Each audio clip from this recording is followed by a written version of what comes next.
The maid assured her mistress that she looked very beautiful.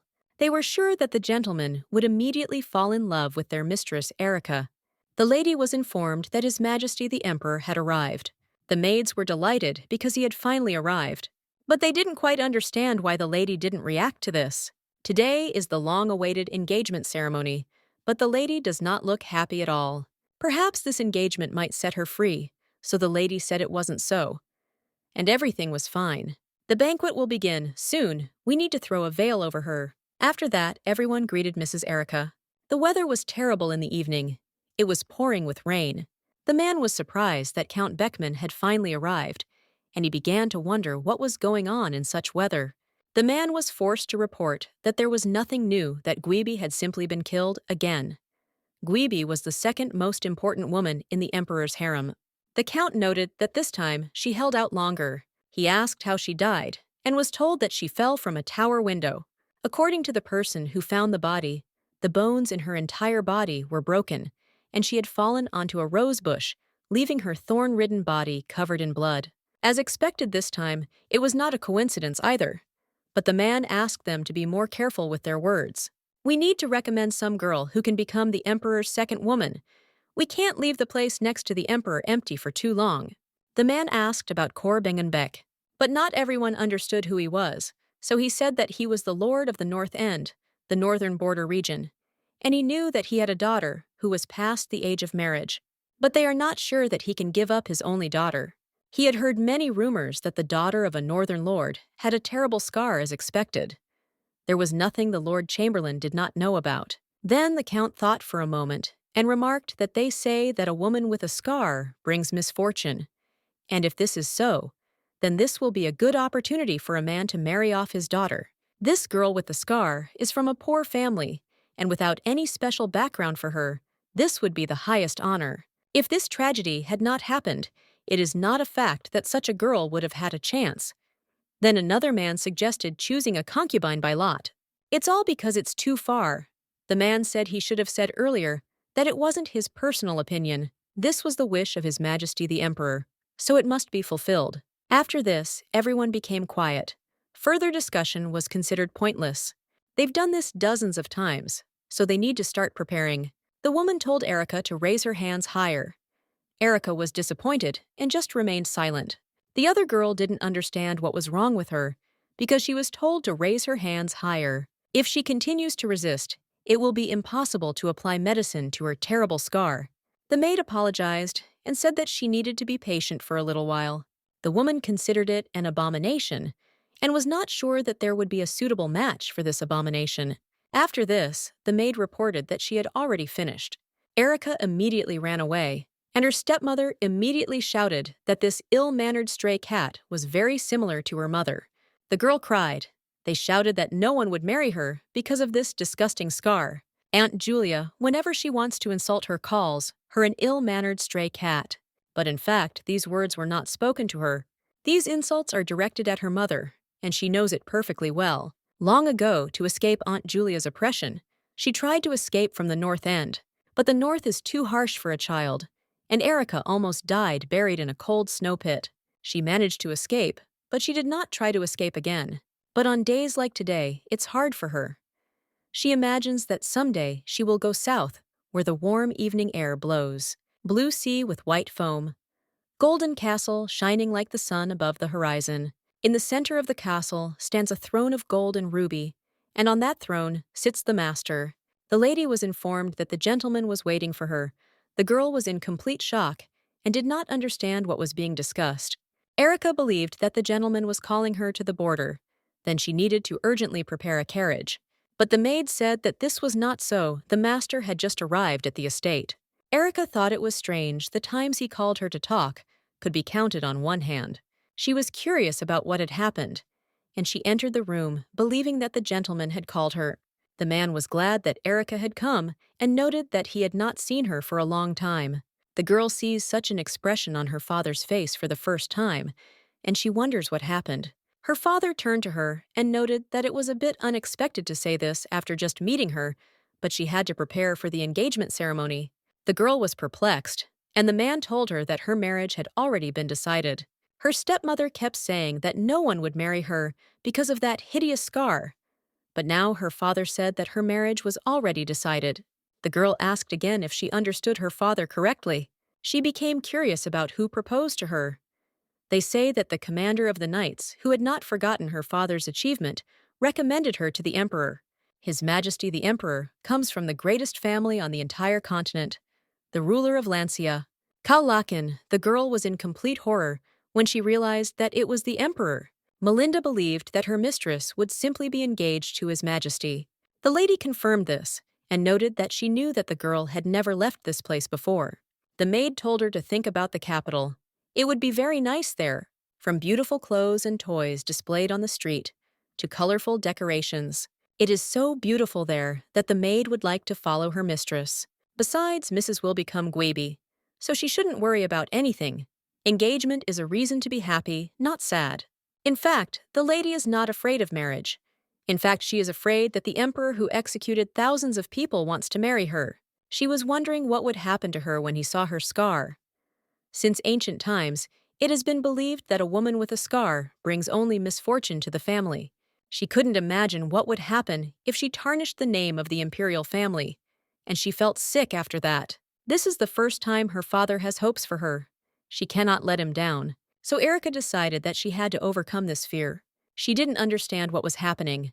Suddenly, there was a fire. She asked for help and started running, asking if there was anyone nearby. After that, she tripped and fell, but immediately got up and started to continue running. She didn't want someone to come near her, so she started screaming. Erica begged for help, and then she opened her eyes and realized it was just a dream. She's been having nightmares lately, which doesn't bode well. She decided that tomorrow was the engagement, so there was no point in thinking about it. She had never seen their garden look like this. Erica doesn't understand how everything could change so much with just one alliance with the imperial family. Now that father will become the emperor's father-in-law, the other northern nobles will no longer be able to ignore them. It was a perfect moment for their family. Erica decided that she could not miss this moment at any cost. On the day of the engagement, the lady looked simply wonderful. Father doesn't even look in her direction. Everyone here looks very happy. Everyone is happy except her. It's hard for her at this moment. There were precious and southern fruits that one could only hear about. It is called grapes. The color looks very juicy. She didn't know if she could eat at least this, but she decided to try anyway. When she ate these grapes, she was simply shocked by their taste. This is the first time something like this has been done. Now she knows what fruits from the south taste like. After that, someone called her. The man was simply horrified that she could not behave normally even on such a day. The guy grabbed her hand and said that his emperor had just arrived. She should greet him. The girl asked him not to do that because it hurt her. She asked him to let her go, and then heard the emperor's voice saying that they were really making him wait so long. This man is the one who will cure your emperor. So she was very scared when she saw this man. He's so scary, it seems like he could kill her. The guy told her that later, so that she would quickly come to her senses. Erica immediately bowed to His Majesty the Emperor and greeted him. Those eyes remind her of the nightmares that haunted her. The Emperor raised her head and looked straight into her face. He noticed that she seemed unwell, so he ordered her to be taken to her quarters.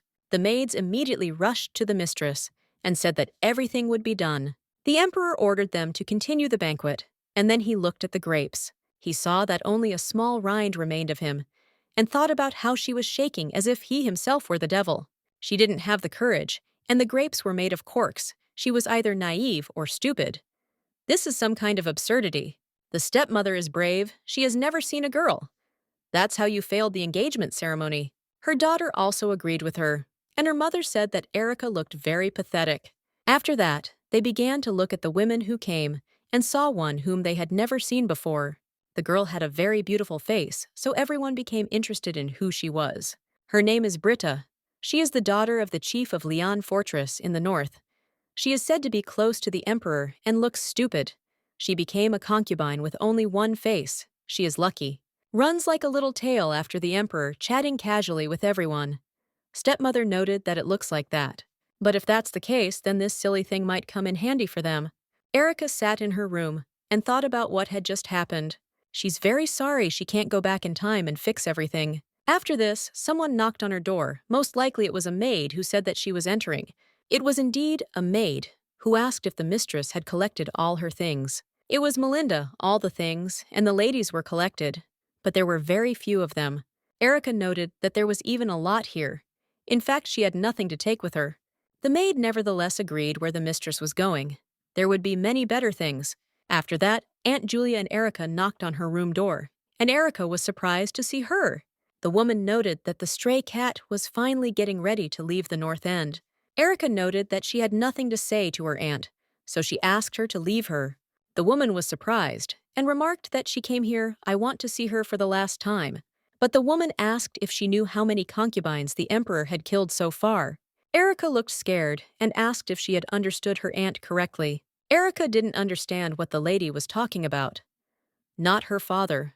No one else had ever told her anything like that. My aunt noted that it seemed that she didn't know that the first empress died from a wound to the stomach. Princess Murray was killed by an arrow, and in addition to this, countless women who were close to the emperor died. And she doesn't even know it. She packed her things so enthusiastically. I feel very sorry for her. Erica decided that she could make fun of her, but she didn't know if what she had just said was true. Erica got a little angry and asked what she was even talking about. The woman smirked and noted that she had always tried to get out of here. This is her last chance tomorrow morning before leaving the castle. She will say goodbye to her father, and then she will go out through the back door. She will leave the servants and the horse ready in the backyard. All she has to do is sit down and leave this place. Don't worry, she might take the engagement jewelry with her. She will be able to live well on them for the rest of her life. Erica did not quite understand what the lady was talking about. She believed that her aunt was offering her to escape from the emperor. Julia was simply crazy. Of course, this was an exchange of the emperor, but someone had to take the empty place. Erica started crying that Julia wanted to send Darcy instead. The woman laughed and noted that she hadn't even thought about it yet. Then Erica realized that this woman was lying. Aunt Julia was trying to put Darcy in her place, but Erica said that she would think about it. All because of this, that she always wanted to be free. The emperor was sitting in his room and reading the reports. After that, he asked who had come to him, and the girl said that it was she, Britta, had come. She thought he was tired from the trip north, and she prepared to give him a massage. The emperor thought for a moment and noted that he was indeed tired, so he would not mind this massage. Britta said that it was a great honor for her, and she asked him to order him to lie down more comfortably for a while. For greater effectiveness, she will cover his eyes. After all, she said that the massage was over. She hoped that the emperor felt rested. We liked that he seemed to have fallen asleep. Even at the engagement ceremony, Julia approached Britta and remarked that it was her first time in the spital. She hoped that she was enjoying the banquet. The girl noted that he was very good, but the woman noted that if this continued, the emperor's favor towards his favorite might fade. Britta asked her again what she was talking about, and thought it was too rude. Britta said that she was his favorite, which is why she was accompanying him on this trip to the far north. Julia noted that no one knows how things will turn out after this, and the engagement. The woman doesn't think that Britta is any worse than that stupid Erica, but that girl will become Gweeby, so she feels a little sorry for the lady. But Julia thinks that she can help her, so she asks to listen to her. First, using massage, you need to put His Majesty to sleep. Julia wants her daughter Darcy to win His Majesty's favor. Her daughter is a beauty, so the woman is sure that the emperor will notice this. If Darcy succeeds, she will help maintain her precarious position, and the empress will be from her family, so naturally she will thank Britta. Darcy came to His Majesty and tried to touch him, but the emperor woke up and began to ask with fury who she was. The emperor remarked that this was very stupid while he was sleeping. She probably tried to kill him, or was doing something else. The girl began to ask what he was talking about. Nothing like that happened. The girls stood before His Majesty with their heads bowed. Darcy shouted that it was all because of this, that she had fallen in love with His Majesty. She asks for forgiveness for sneaking up on him, so she asks for mercy. The emperor smiled and asked if she really fell in love with him, and found it interesting, so he decided to leave her for now. He also noted that Britta had greatly disappointed him. The girl was simply horrified. She fell to her knees and began to ask for forgiveness.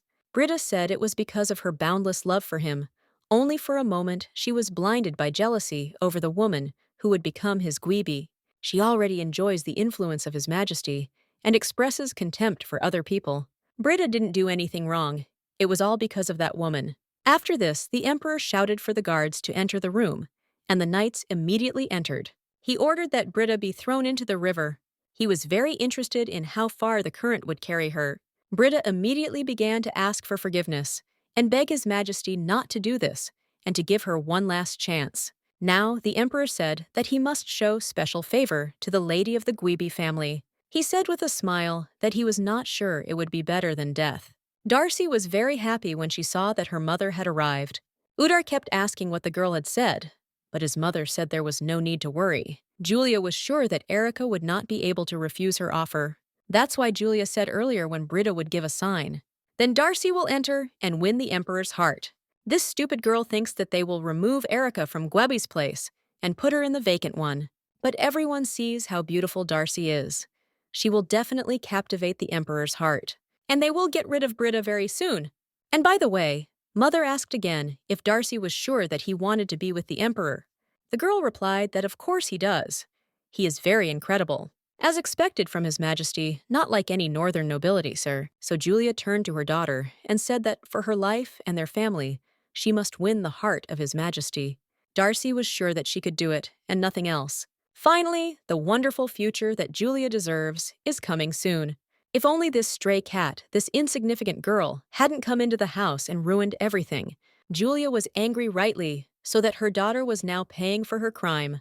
The man did not understand at all where he was. After that he saw his wife.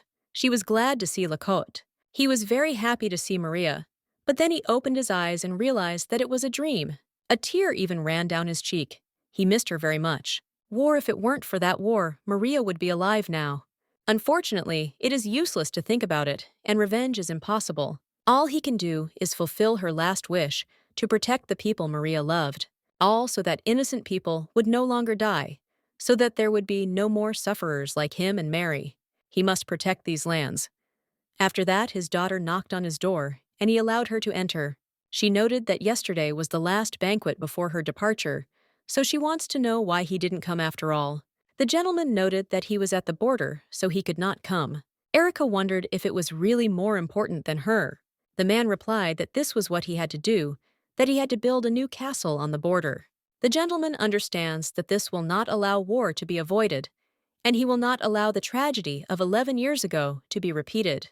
Erica noticed that he had worked very hard on it, so she was confident that everything would be fine. The man had hoped for it, but he was sorry he couldn't come. He thought she wanted to tell him something. In fact, she wanted to tell him something not only yesterday. There was so much she wanted to say she couldn't, starting with the loneliness she felt all this time, a mother whose face she can't even remember, ending with missing words of comfort from his father. She wants to tell him about the words that her aunt and Julia said to her yesterday, but she said that she came because she wanted to ask him something. Your Majesty the Emperor probably knows that she has a scar. She doesn't want to deceive him.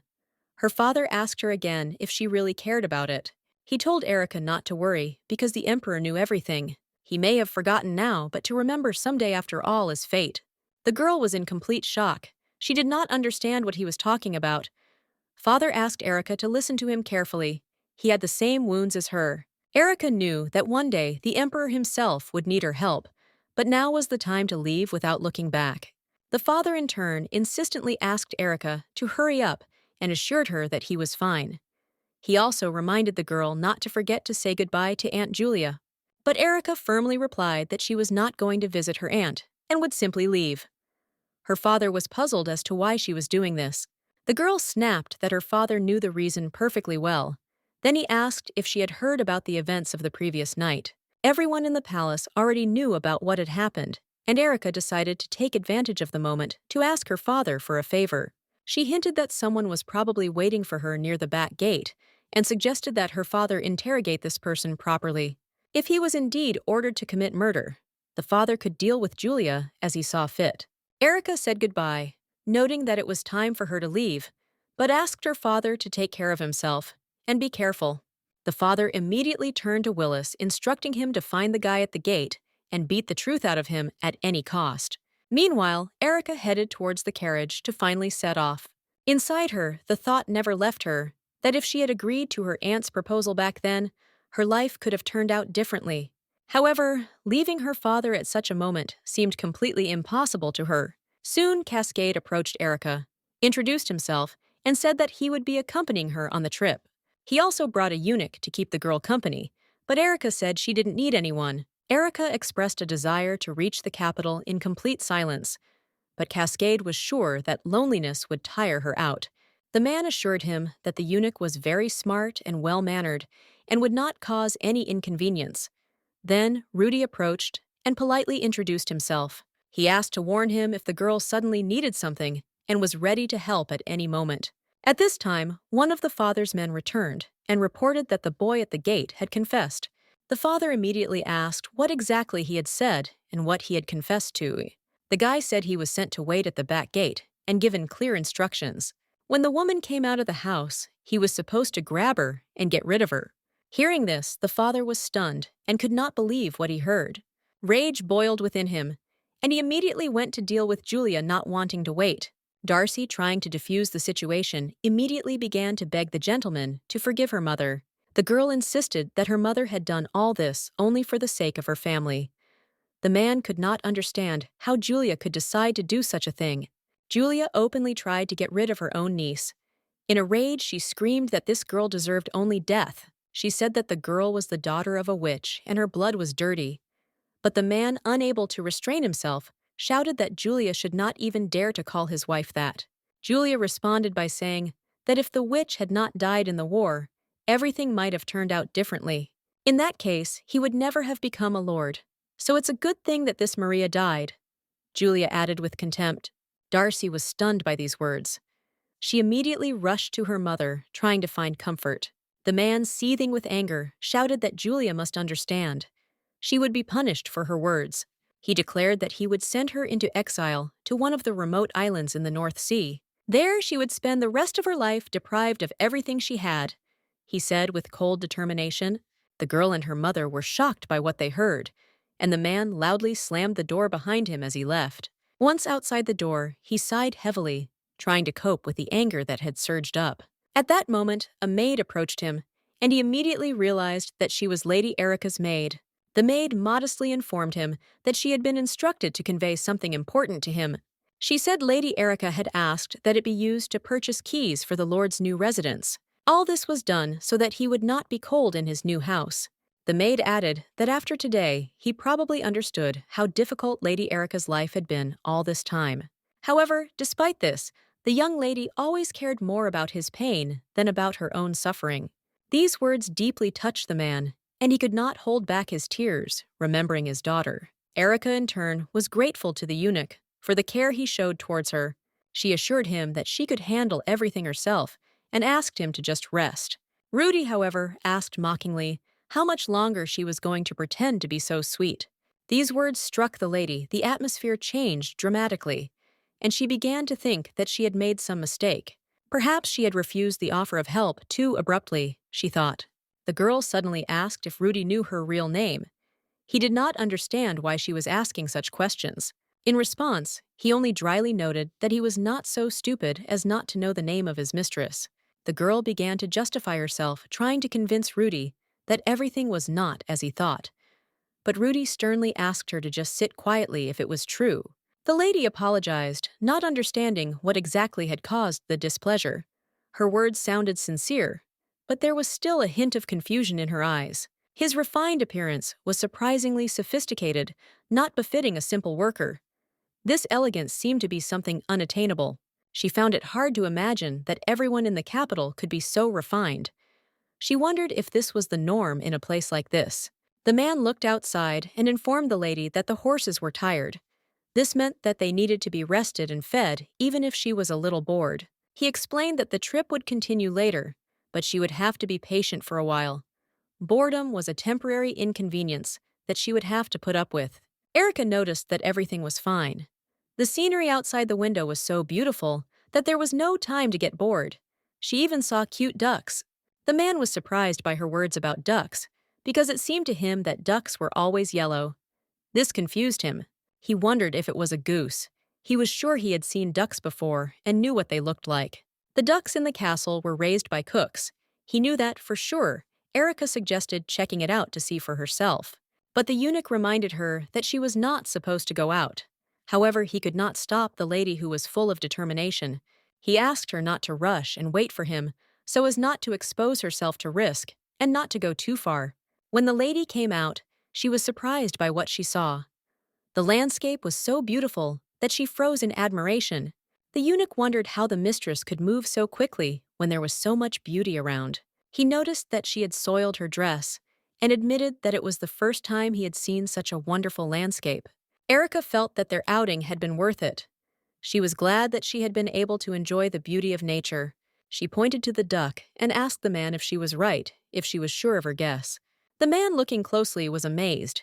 He did not expect that it could really be a duck. However, when he looked more closely, he cried out that he saw someone. His voice sounded alarmed. Erica was frightened by his cries. The eunuch shouted that there was a man in the water, and he became anxious.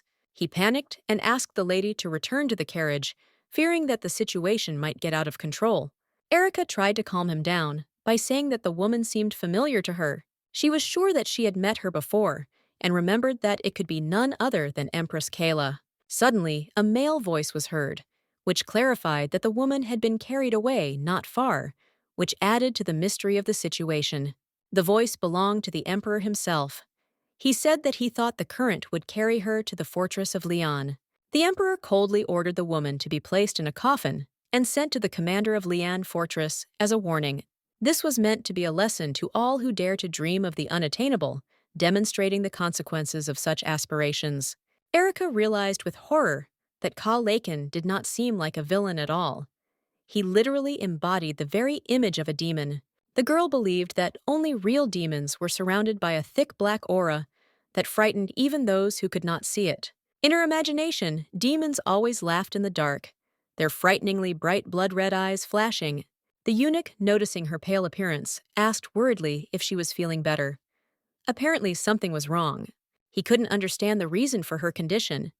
Even though she took the medicine, she still got worse. Gradually, he began to think that her body might be too weak to cope with such stress. Cascade approached the lady with the news that they had finally arrived in the capital. However, seeing her sickly appearance, he involuntarily froze, shocked by her pallor and tired appearance. The emperor was also confused. He did not understand why her condition had deteriorated so rapidly and assumed that she was ill. Cascade just shrugged, assuming she might be tired from the long and arduous journey. The emperor did not respond to these words, but instead turned abruptly and left as if thinking about something important. The man left behind looked after the emperor in bewilderment, trying to figure out where he was headed. Meanwhile, the eunuch carefully asked Erica if everything was okay with her, but she told him to keep quiet. Rudy experienced real horror when he saw that the emperor unexpectedly entered his mistress's carriage. The emperor suddenly began to smash the lamp, shocking everyone, leaving the eunuch completely confused by his actions. Then he asked with cold anger who the person in front of him was. Erica couldn't comprehend what was happening. Under his stern gaze, the girl felt fear creep into her very heart. The emperor concluded that she was still asleep, but Erica begged to be awakened. His rage only increased when he heard her utter someone else's name in his presence. The eunuch tried to calm His Majesty by explaining that Rudy was Lady Erica's companion. However, he did not understand why the emperor approached the carriage with such suddenness and anger. No one had ever seen such behavior from His Majesty before, which frightened and worried everyone around. The eunuch reported that Lady Guibi had not yet woken up, as she had been given a strong sleeping pill yesterday. The medicine worked, but only now did she fall into a deep sleep and could not wake up. She had already lost consciousness twice before, and now it seemed she couldn't wake up at all. The emperor asked eagerly when he would finally be able to see his bride in her right mind and awake. It wasn't that he really wanted to see her, but the circumstances demanded it. The situation was such that it was no longer possible to avoid the meeting. As the lady slowly opened her eyes, he noticed that it looked natural, without a hint of pretense or simulation. Erica screamed in horror, asking for it to stop. Her voice was shaking more fear than confidence. The emperor was stunned by her reaction. He did not understand what exactly could have frightened her so. The lady firmly said that she did not like the way he looked at her, and she did not want to see that look. The emperor flushed with anger, wondering how she dared to utter such words right in his presence. She seemed to find his gaze unpleasant, but even so, she must be more careful in her expressions. The emperor, without saying a word, lifted her into his arms, ignoring her agitation and attempts at resistance. He thought that she might not have fully recovered yet, and was ready to forgive her recent insolence. But inside, he was adamant. This must not happen again. If she valued her life, she had better watch her words. He mentally warned her that she would not get a second chance if she made another mistake like that. Cascade, approaching closer, addressed the emperor, offering to personally escort Lady Erica to the northern palace. The emperor approved this proposal and emphasized that Cascade must carry out this task flawlessly. As he watched her go, he thought about her words. Why did she react so strangely to his eyes? When Rudy approached, the lady asked if he had seen the body as soon as he left on the errand. Then she asked again how old the girl was. Rudy calmly replied that she would be 17 this year. Claudel, hearing this, remarked that 17 was a wonderful age full of youth and possibilities. Madame Claudel was said to be as beautiful as a flower as usual. Her beauty delighted those around her, and everyone remarked on how radiant she was. The lady asked again if she really was like a flower. The guy answered with a smile and confidence that it was certainly true, and she looked wonderful. The lady thought that his words might mean that she would eventually fade like a flower, but she did not dare ask him directly. The guy hastened to clarify that she is a flower that never fades, and her beauty will be eternal regardless of time. The lady turned to Ruda and said she was curious to know how the girl had reacted when she saw the body. It must have been a shock to her. She assumed that Erica had probably fainted again, as she had done before, in a stressful situation. The man confirmed that this was not the case, but Erica was indeed on the verge of fainting and barely managed to maintain consciousness. According to him, everything was similar to what happened at the banquet. She seemed very weak and could not cope with the stress. Even when she met His Majesty, she could not look him in the eyes. Trembling all over, she returned to the carriage, barely holding back her tears. When the body was placed in the coffin, she covered it with furs, as if trying to protect it from the cold and give it a final sign of respect. Throughout their journey, neither of them spoke a single word. There was a tense silence inside, as if everyone was lost in their own thoughts. She hadn't had high hopes for this meeting from the start, but the realization that it was just a child in front of her caused a slight disappointment. Madame Claudel suddenly decided to ask an unexpected question. Is this girl interesting in appearance, and is it worth paying attention to her at all? Rudy thought for a moment, remembering her image, and tried to imagine how he could answer this question of the lady. Finally, he diplomatically noted that if Cooker had been asked, he would certainly have said that the girl was beautiful. However, Rudy knew very well how flawless Madame Claudel herself looked, and no one else could compare to her beauty. But despite his thoughts, he would not dare to insult the lady even with a hint, so he decided to remain silent without saying anything specific. Claudel nodded with a slight smile, adding that northern girls were rarely gifted with beauty, which made her guess more plausible. However, she was truly sorry that this girl did not live up to expectations. She wanted to share her responsibilities to the emperor with someone. The eunuch suddenly wanted to remind his mistress of her promise, but she was surprised, as if she did not remember what he was talking about. She soon remembered, and with a slight smile, said that his work should be recognized and promised a reward for his faithful service. When he saw the eunuch's uniform with a green collar in front of him, he couldn't believe his eyes. It was a shock for him. After all, the color of the collar has a meaning. It shows the status and position of the eunuch in the hierarchy of the harem, which is extremely important. Eunuchs of lower rank engaged in simple domestic workwear, white or yellow collars, nothing more. But the green collar indicated that he belonged to the third class, which put him far above the rest. Of course, others also tried to get attention and sent their eunuchs to the old Fox Cascade, but to no avail. However it was, he who had the rare opportunity to observe this child up close, which made his situation special, everything turned out as well as possible. The lady recognized his merits and even called him lucky, which made him extremely happy. The young eunuch was sincerely grateful to Madame Claudel, the most influential woman in the harem, whose authority was unquestionable. He dreamed of coming under her protection, because then his life would change dramatically for the better. The lady told him to come closer and get a new uniform, because he had done what none of the other eunuchs could do. However, She added that his task now is to try even harder, staying close to the northern girl. The young man was surprised that he was transferred to this girl and not left next to the lady. He even asked if he understood correctly.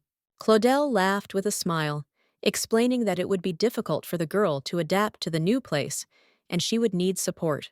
Therefore, he believed that he had to stay by her side as long as the situation required his presence. But he did not forget who his true mistress was. This girl was preparing to use him for her own purposes again, and he understood that for her he was just a tool. However, he could not ignore the order of his beautiful mistress, so he decided to closely monitor the situation and keep it in mind. He had several options. The first was to watch Erica pretending to be Claudel's loyal servant. He could find Claudel's weaknesses and exploit them at the right moment, but this plan had serious risks and drawbacks. If Claudel finds himself in a difficult situation, she, like her minions, will most likely not help him. The lady is unlikely to come to the rescue. The second option was easier. Stay with Erica, lead a quiet life, be grateful for the opportunity to exist and not attract attention. But such a life of endless humility would have condemned him to death, in poverty and oblivion, somewhere in the dirt far from his goal. And finally, the last option was to return to Louise. This could be a way out of the hopelessness that he no longer wanted to endure. He couldn't allow himself to die as Claudel's pawn or disappear along with Erica's shadow dissolving into nothingness. He had to cling to any opportunity just so as not to drown in this sea of intrigue and betrayal. After this, he approached the lady, who was noticeably frightened when she saw his unexpected appearance. The eunuch asked her reproachfully what she was doing, reminding her that she needed to get well soon and meet with His Majesty.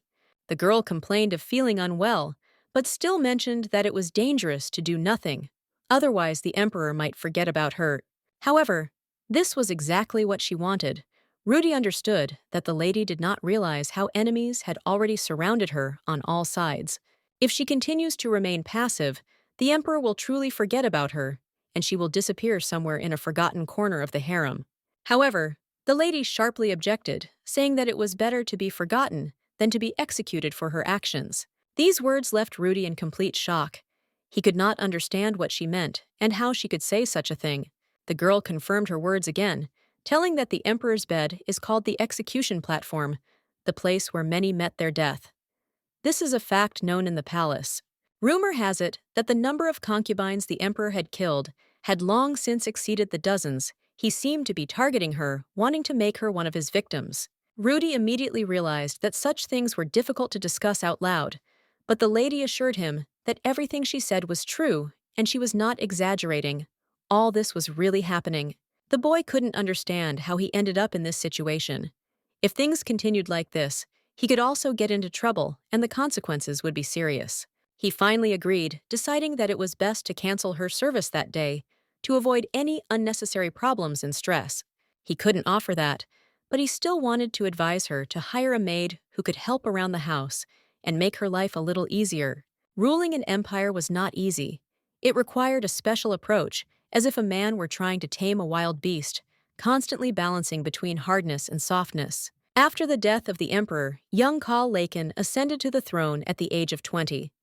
This was a real test for him, as such changes rarely happen without problems.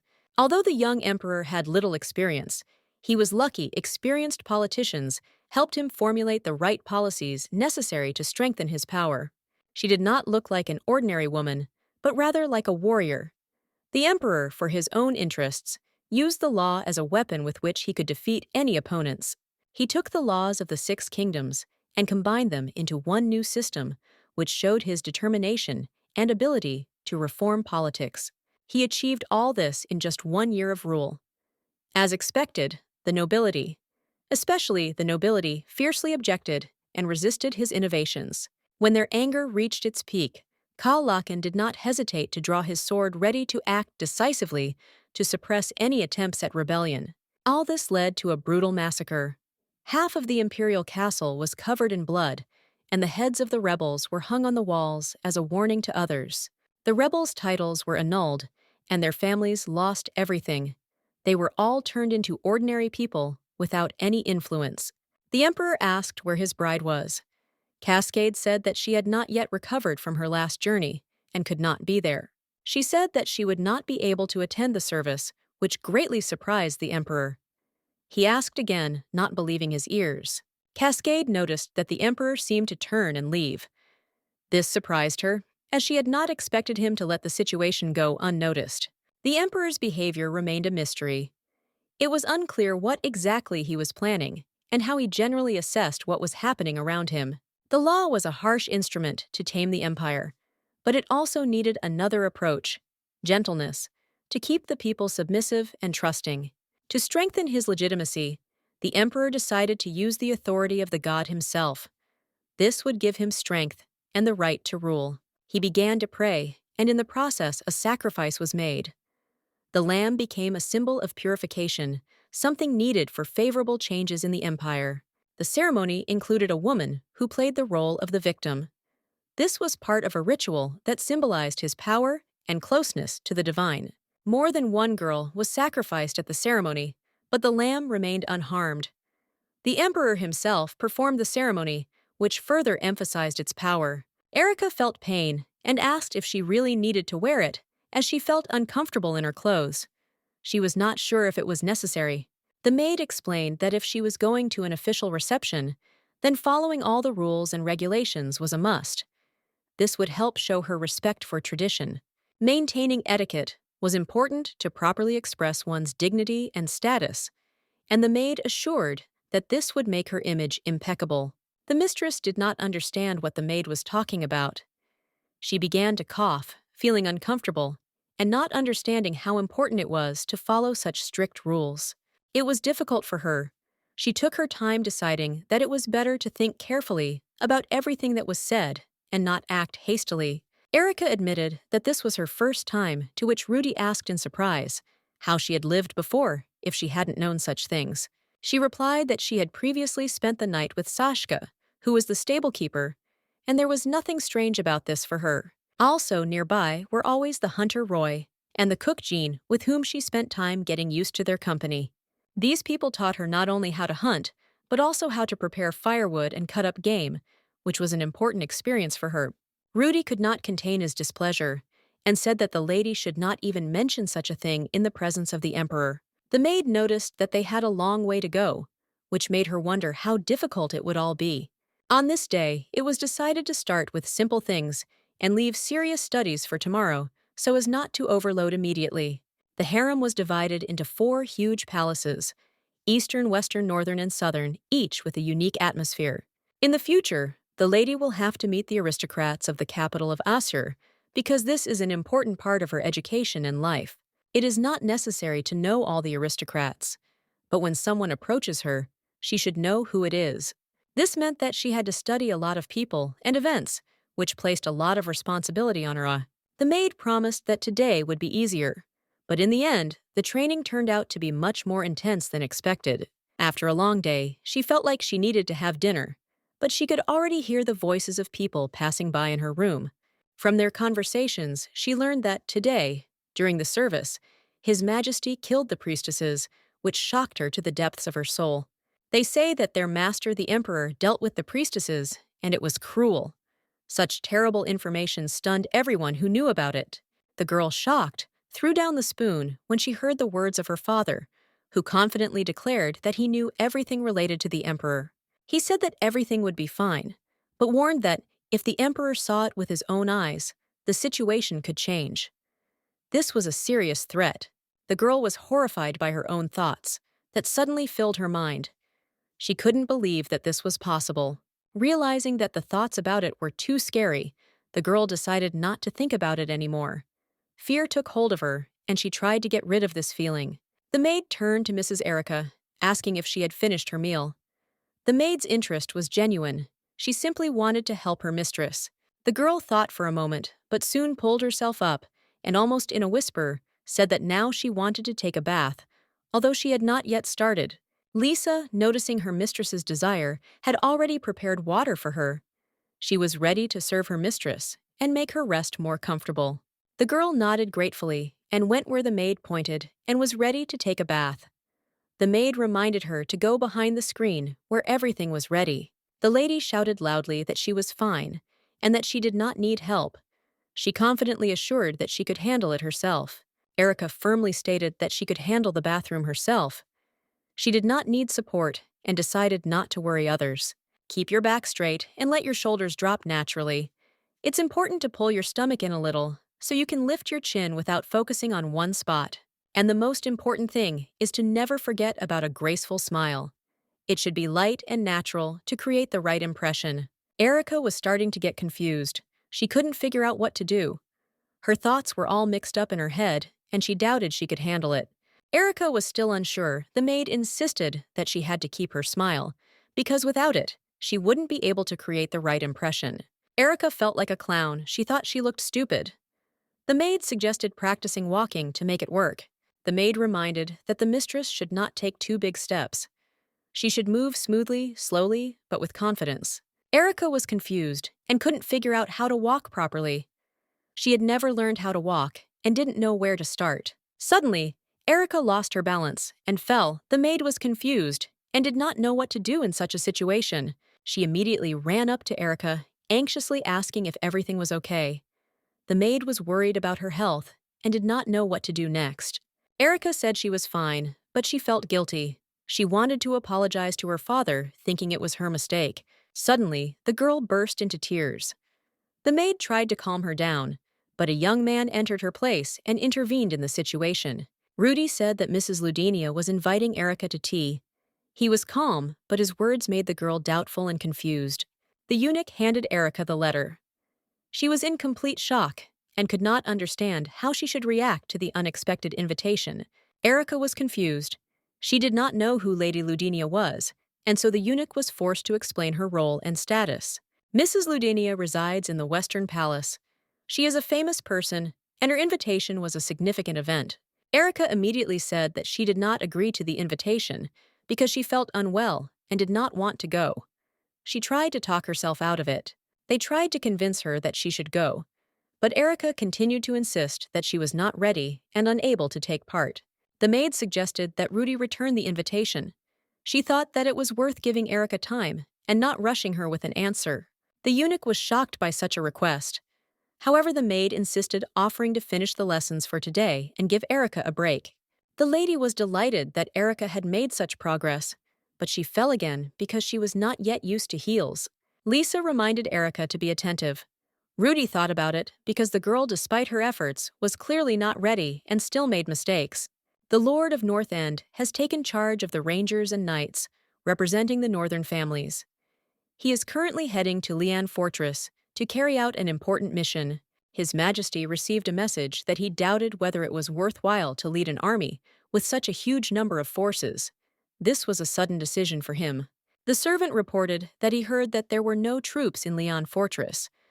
This raised even more doubts and questions in the Emperor's mind about the situation.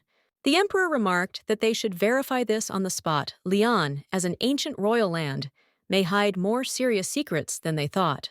It was important for the Emperor to find out whether the conspiracy involving the outcasts was still going on, so as not to miss important details that could change the situation. It also provided an excellent opportunity to strengthen ties with the North and prove their loyalty, which was a vital step in further action. Participation in the engagement ceremony of the Emperor and Icarus, a traitor who supported the exiles, was not a simple event. It contained a deep meaning. The Emperor showed interest in the origin of the wine he was served. He was surprised where they could get such an unusual drink. The servant hastened to inform him that this wine came from Mount Corvo, famous for its production of grapes of the highest quality, which explains its rarity and value. However, the Emperor, sniffing, noted that the smell of the wine was very unpleasant, which surprised him since it had not caused such sensations before. He remembered that the last time he drank this wine without any complaints, so the accusations about its quality were completely unfounded. His Majesty could not understand what had changed with this wine, that this time it caused such unpleasant sensations and spoiled his mood. Having become inquisitive, the Emperor asked the servant if there was any more suitable wine in the castle in order to try to correct his impression of the drink. The servant, believing that the Emperor was going to the harem, offered to help him choose, and even showed him a rose-shaped brooch that he could wear. However, the Emperor stopped the servant and asked him to choose a brooch that was lying next to it in the shape of a grape, which seemed more suitable to him. The servant replied that he would be happy to help attach the grape-shaped brooch, and asked with interest where His Majesty was heading today. The emperor sighed and replied that his next destination was the Northern Palace, where he would have to decide important issues concerning the future of the region. Erica was absolutely delighted with what she saw. The garden really was huge, much bigger than she could have imagined. The space and greenery around were simply mesmerizing. He double-checked that her head was all right.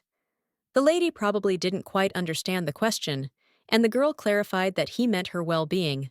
The guy noticed that during ballroom dancing practice, she accidentally stepped on her dress. This caused a slight clumsiness and prevented her from moving with the grace she usually did. The moment she fell, the girl realized that the guy was actually talking about the back of her head. She had no idea that such small details could affect her health. It was because of this incident that she had some free time, which she used to relax a little and come to her senses. She was ready to break it again for this, because it was worth repeating 100 times. Rudy told her not to say that, because he would bear responsibility for it. The book promised a lot, but the girl thought that this place had long been abandoned and forgotten. Probably no one had been here for a long time, and everything here was neglected. The eunuch was amazed when the mistress showed him that moss was growing in the fountain. He never expected to see such a thing in this place, which usually did not have such a look. The guy was scared of this moss and immediately began to wipe her hands, saying that she should not touch such things because it is dirty and can be dangerous to her health. He was worried that her hands would get dirty and was about to call the gardener to come and tidy up the fountain, remove all the moss and everything else. The girl asked him again, surprised, and noted that it was unlikely that anyone would take on this for money. Now, the statue, by the way, looked much better here. Rudy couldn't understand why this place had lifted her spirits. In his eyes, the garden was nothing more than a symbol of his own hopeless situation. For Rudy, this garden was like his future. Hopeless, confused, full of despair. He did not see the light and did not know what to do with this state. The girl was surprised to see that there was a path here. She did not expect that this garden concealed another small path that led further. She suggested that Rudy go along the path, hoping that it would help distract him from his heavy thoughts, at least a little dispel the darkness in his soul. Rudy kept thinking about his future full of uncertainty. There was only darkness in his head. He could not see a way out and was absorbed in this state. Erica felt that he was lost in his thoughts again and decided to leave him alone for a bit to give him time to sort himself out, although she wasn't sure if he was okay. She walked along the path, hoping that this place would help her forget a little and find answers. Soon she noticed another small path nearby. There were many small paths in this place, hidden in the grass and bushes. It reminded her of old, forgotten paths that she once knew. Suddenly, she felt like she was back home. The cold was all around her, and the old bricks were cracking on the walls, creating a sense of abandonment and memories of the past. The smell of frost mixed with the smell of the earth, and the place immediately became associated with painful memories, as if she were back in that cold environment. But as soon as she left the place, her thoughts returned to the diary she once kept. Perhaps one day the fortress would become just another memory. She hoped that someday, many years later, this cold, abandoned castle would be perceived not as a source of pain, but as part of ordinary memories. Soon, the girl came across a raspberry bush, and she immediately realized that this fruit was incredibly tasty. It was a pleasant discovery in this gloomy place. She became curious about the difference between the raspberries here and the ones that grew at home. She couldn't help but compare the taste, because each place brought its own special sensations. When she looked at the eunuch, she felt that he was depressed. She was worried about how he was feeling, as he did not look well at the moment. She wasn't sure if he was okay, so she decided to get some more raspberries for him, hoping that it would at least lift his spirits a little. But suddenly, a man appeared behind her. She did not notice his appearance, and was a little shocked that he was so close without giving any signs. The man said he had been wondering where she might have gone all the time. He had been looking for her, but he had not expected to find her here among these little paths, where no one expected her. It was the emperor who remarked that no one could have known that she would choose to hide on this tiny path, hidden from everyone's eyes. The girl was frightened when she heard his voice. She first called him by name, then quickly corrected herself, turning pale, and addressed him with respect as His Majesty. Earlier, the maid reported that Mrs. Erica had gone for a walk in the garden, enjoying nature alone. This was unusual for her, and everyone noticed it. The Emperor was surprised, and even a little irritated by this news. He could not understand why she had not warned him. This made him angry. He soon noticed that there were spiders in her room, which also alarmed him. This added even more excitement to his thoughts. He clenched his fist and said irritably that they were heading to the garden, hoping to find her there. His face reflected displeasure. The maid did not say a word, and her servant was even a little frightened by the way the Emperor behaved. He was clearly agitated. The Emperor turned to his servant Germain and ordered him to explain why Erica's room was in such poor repair, why everything was so abandoned. The servant hesitated, not knowing how to answer his master. He felt that this question could lead to unpleasant consequences. He reported that the first empress of the House of Oster once lived in the northern palace, but after her death, the palace was abandoned. The servant's words made the emperor think about Cornelius. He remembered how long he had not been concerned with this palace and how much had been forgotten. The emperor told his servant that he wanted to take a walk alone, leaving him there. He was seeking solitude to reflect. The servant was confused because the emperor looked upset. He quickly left, not wanting to face the spirit of the woman from the past. While he was running, he accidentally bumped into Erica. The girl was sitting in the bushes, and he noticed her only when he almost stepped on her. Erica stood up. She noticed him and hurried to bow. But at the same time, raspberries fell from her skirt and landed on her clothes. Suddenly, the emperor grabbed her hand, and the girl, not understanding what was happening, looked at him in surprise, trying to understand the situation. He assumed it was blood on her dress and hands, but he immediately realized that it was not. He asked again, trying to figure out what kind of stains these were.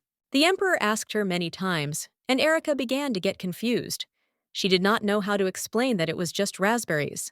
Eventually, the girl admitted that it was indeed a raspberry that she had accidentally smeared on herself. The emperor was outraged. He remembered her eating grapes recently, and now raspberries. He had a feeling she had a secret fascination with such things. Erica suddenly realized that the emperor had probably seen her eating grapes, and this was the cause of his displeasure. She quickly apologized, trying to justify herself. But the emperor, not paying attention, told her to leave the garden. Erica didn't quite understand what was happening when the emperor, unexpectedly for her, picked her up in his arms, lifting her off the ground. She was scared, feeling confused by such an unexpected action. It was strange and even a little awkward for her. The emperor continued to hold her in his arms despite her anxiety. Erica even blushed a little from such sudden closeness. He dragged her through the bushes, and the girl looked at him with gratitude, although she did not understand what was happening. The emperor, however, was in no mood for conversation. He continued to talk about her body, not hesitating to express his opinion. Erica couldn't believe that the emperor had seen the scar despite her clothes. She thought that the fabric might have been too transparent to hide it. The girl couldn't figure out what to do. Maybe she should tell him right away, or first show him what she wanted to tell him. She was confused. Her heart was pounding with fear. She turned to His Majesty, not knowing how to explain her thought, and how to choose the words to say everything correctly. Clell looked at her with disdain, not quite understanding what she wanted from him, and surprised by her actions. He did not know what she was going to do next. The lady was surprised, and began to think that the problem might not be in the scars at all, but in something else. This made her think about other possible causes. He said he couldn't check if she was hot in this weather, so he took off his jacket and threw it on her in an attempt to help with that. He threw the jacket right on her face, and she started to get tangled in the fabric, not expecting such a turn of events. This confused her and added to the chaos. This girl became his Gweeby. She acted like a child who constantly needed supervision and care. It was too much for her. He decided it wasn't worth thinking about. After all, she was just a hostage, and perhaps none of this mattered in the grand scheme of things. But he still couldn't understand why he had come to the Northern Palace at all, and what had made him take part in this. This worried him greatly. He just sighed, not understanding what was happening to him. This feeling of bewilderment did not leave him, and he was confused by what was happening. He said he had some funny news to tell her, There was going to be a war, and that could possibly change everything for everyone. Lord Leon had decided to rebel Lord Kor, and the nobles of the north were gathering to unite and oppose him, which meant a tense situation. The fight promised to be short, but when he turned around, he could not understand why the girl was silent and did not respond to his words. This surprised him. He asked how long she was going to stand there. She seemed to like this grave garden so much that she forgot about everything else. The girl was horrified. She couldn't believe that her father had decided to go to war. It shocked her and made her feel anxious. The emperor realized that perhaps he had made a mistake in telling her about this. It was obvious that she was not ready for such information and did not expect it. The girl couldn't believe that war would start in the North End. She didn't even want to think about the consequences, including what could happen to her father. She was lost in thought when the emperor suddenly grabbed her in his arms. This made her feel frightened, and she did not know what to do. He thought he had imagined it when he had grabbed her hand the last time, but now it was obvious that she was so fragile, as if she were made of nothing but skin and bones. The emperor asked her again if she could move faster. Erica was confused by this question. She did not expect such a reaction from him. The girl said that if he let her go, she would be able to leave quickly. She did not want him to hold her, as it would hinder her movement. Now she looked like a sparrow with wings about to take off.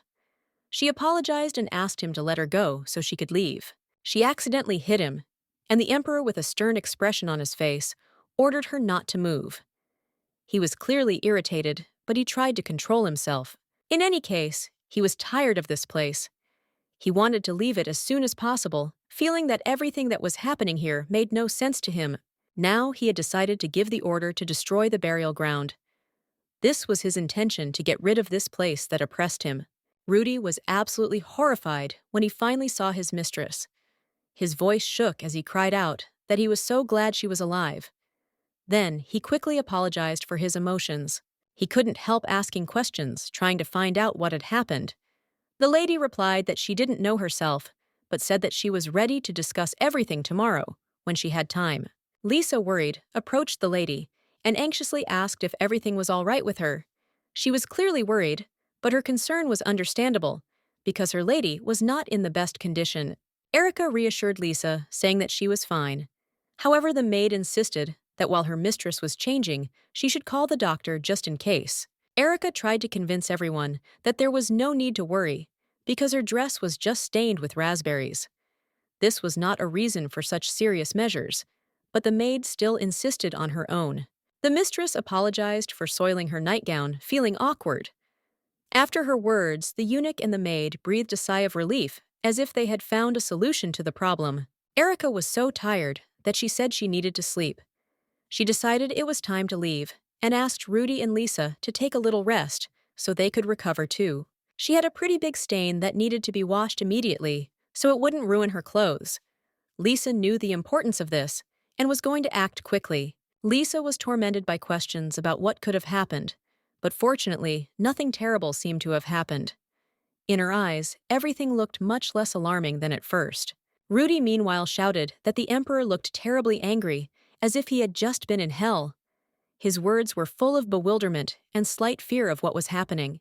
Everything around him was against him, and Lisa said she would be back soon. This left an unpleasant impression. She left, and the atmosphere remained tense. Claudel could not believe it when she heard that the emperor was in the northern palace.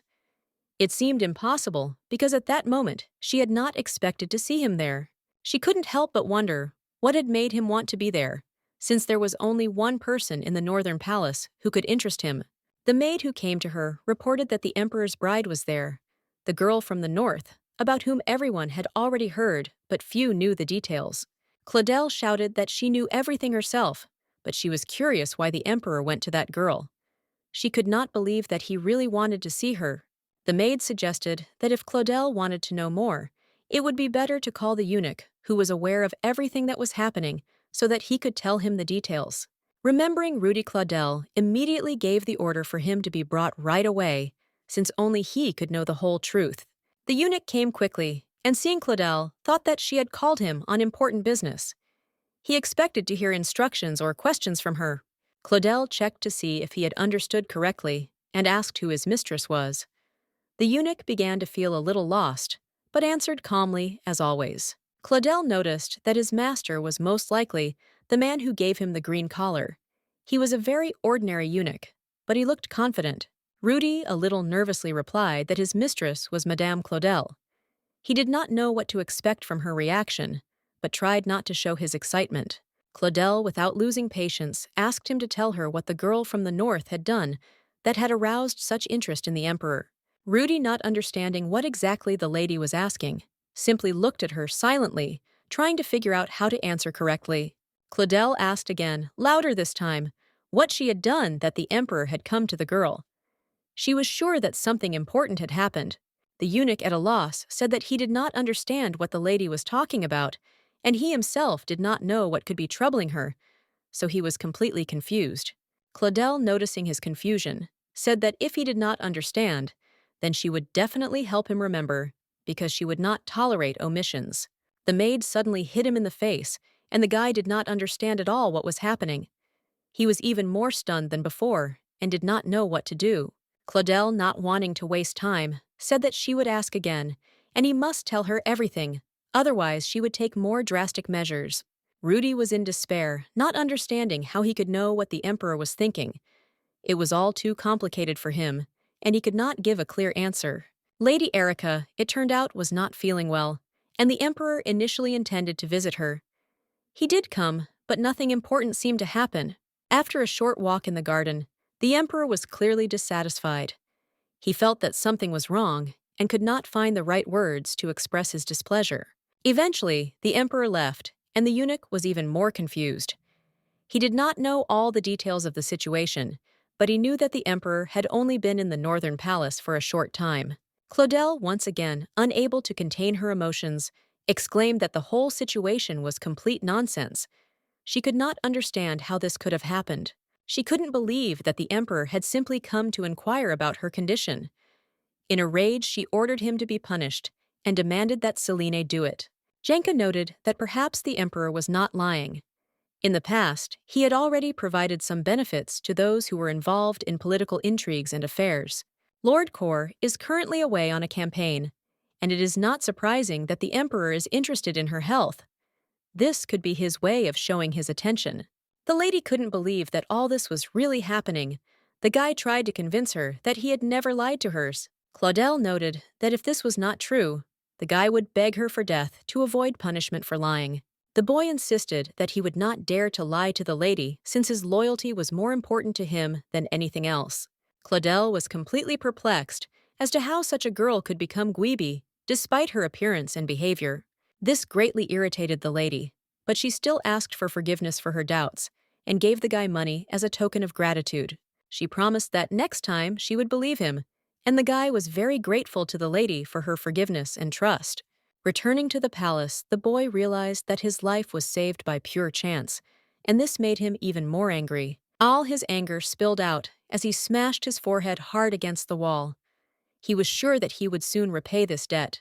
In the morning, the lady woke up immediately, jumped up, and opened the windows, enjoying the fresh air that filled her room. Turning her attention to the table, she noticed the emperor's cloak and the throw that he was wearing, which caught her attention. At that moment, she realized that everything that was happening was reality, not a dream, and felt a little embarrassed. She couldn't understand how it all happened, because there were so many maids in her room, and nothing was left unattended. There had been fabric on the furniture before, but now it was gone, and her luggage was gone. Everything looked just as she had left it before going to bed. Everything around seemed the same, but she had a strange feeling that she could simply be kicked out without any explanation. The girl didn't know what to do. Perhaps she should go home, but she didn't want to make any hasty decisions. Rudy suddenly approached her and noted that she had gotten up quite late, which did not go unnoticed. The girl was glad to see Rudy and immediately began to ask what happened to his head, seeing his condition. Rudy reassured her that he was okay and suggested that she follow him so that everything would become clear. Along the way, she noticed that the maids were carefully cleaning and tidying everything up, which gave her certain thoughts. She hoped that she had not been expelled, but decided not to ask the eunuch until she had full information about the situation. Rudy approached the room and informed Erica that from now on she would have to live in another room and she had to accept it. This place was known as the Heavenly Room. The girl was completely shocked when she saw it, and even felt embarrassed that she came here. She did not expect this. There were many maids inside the room, cleaning and preparing the bed for the mistress. Each of them was busy with an important task. It was here that she met Lisa, who also noticed that the lady had woken up later than usual. Lisa could not help but notice this fact. Erica immediately approached Lisa anxiously, asking what was going on and why she was in this room. The questions did not stop. She insistently asked again whether all the things in this room would really be hers. Her surprise was impossible to hide. She could not believe it. The maid was surprised by her question, because she thought that Erica should have known already. She explained that this room was called the Heavenly Room. The maid could not say exactly when the room was built, but claimed that the previous emperor had remodeled it for his beloved dancer. The emperor spent a lot of time here, and from then on, the room became popular among his concubines. This place remained a symbol of privilege for many. Despite its small size, this room was considered one of the most beautiful in Creo. Erica could not understand why such a luxurious room now belonged to her. The maid couldn't help but ask if Erica was really interested in who exactly gave such an order. But Erica remained silent, and not knowing what to answer, sat down at the table. At this time, the maids brought her food and respectfully apologized for the wait. Erica was surprised, not knowing how to react. There was so much food that the lady could not believe her eyes. She had never seen such variety and abundance. It was something incredible. All of this was so much better than what she had once had. She couldn't help but notice how much everything had changed. Erica couldn't understand what exactly had happened to His Majesty to make him change his attitude so much. It was too sudden. Despite her confusion, she was still happy. The food was really delicious, and perhaps there had been a change in his heart, which was important to her. But Erica soon realized that her situation had not changed dramatically. There were still threats, and her life was at great risk.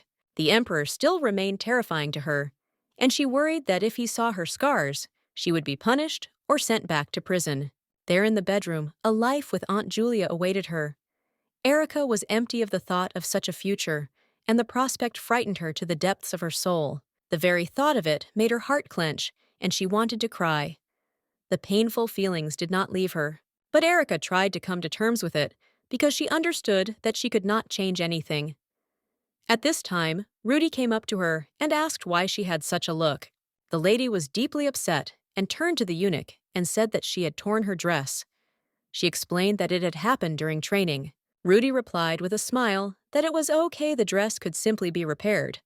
He reassured her by offering to sew a new one. He asked if the lady had hurt herself when she tore her dress.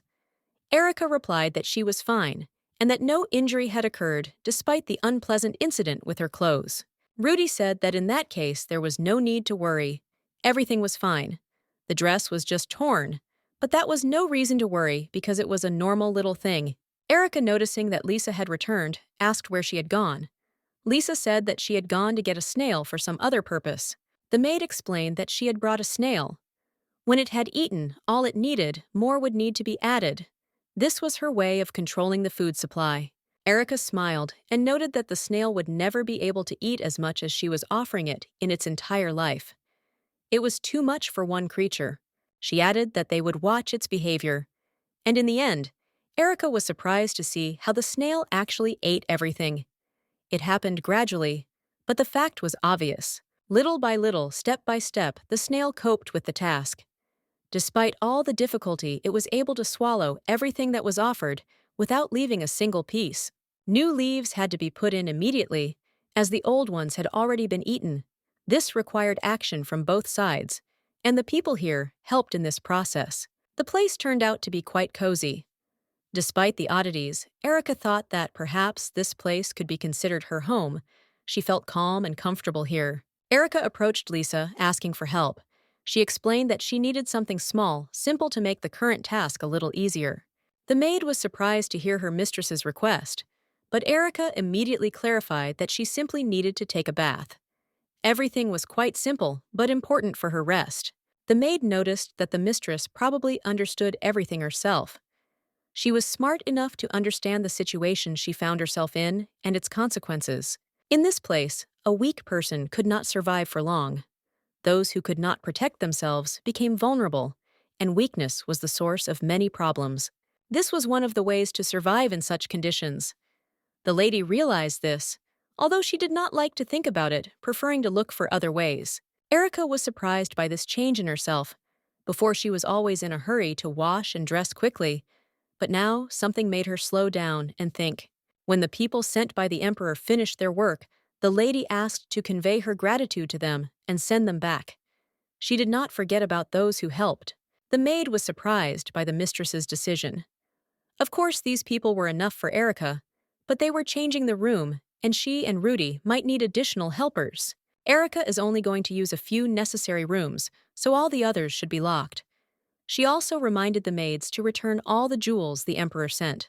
One of the maids remarked that the mistress had wisdom and the ability to conduct business properly.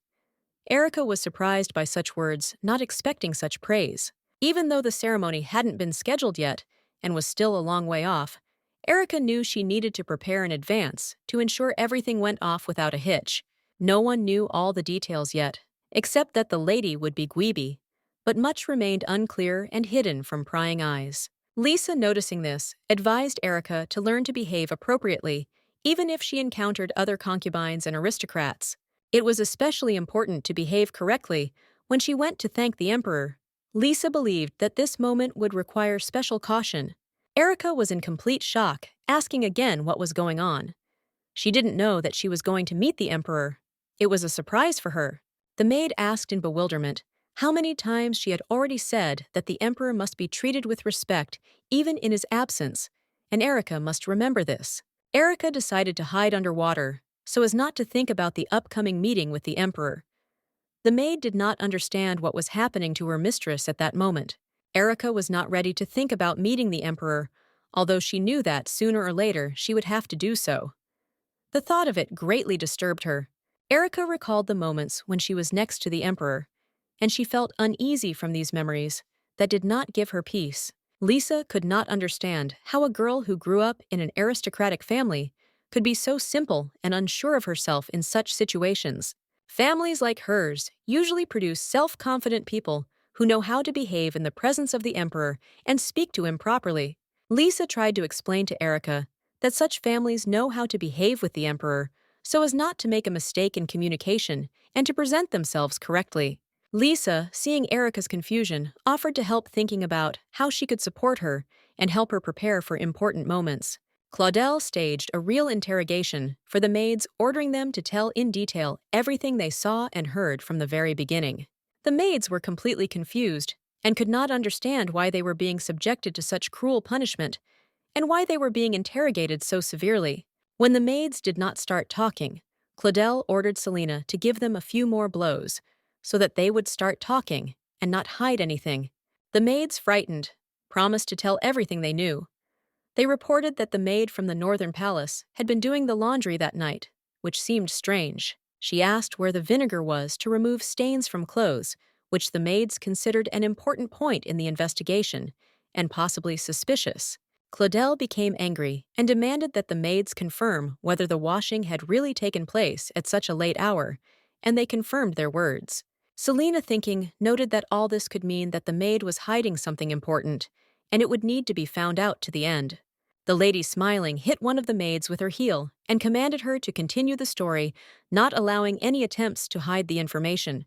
The maid said that the vinegar was in a large bottle, and she helped pour it into a basin. After that, she went to do the laundry, leaving everything as it was. That was all they could tell. Claudel asked why the woman had gone to wash, and what was in the basin. She was very interested in that. Another maid explained that she saw the woman wearing a white robe, which caught her attention at that moment. The white robe resembled a nightgown, and there was a red spot on it that did not hide her gaze. It immediately attracted attention. The stain looked like blood, which stunned Claudel. Anxiety crept into her mind about what could have happened to this woman.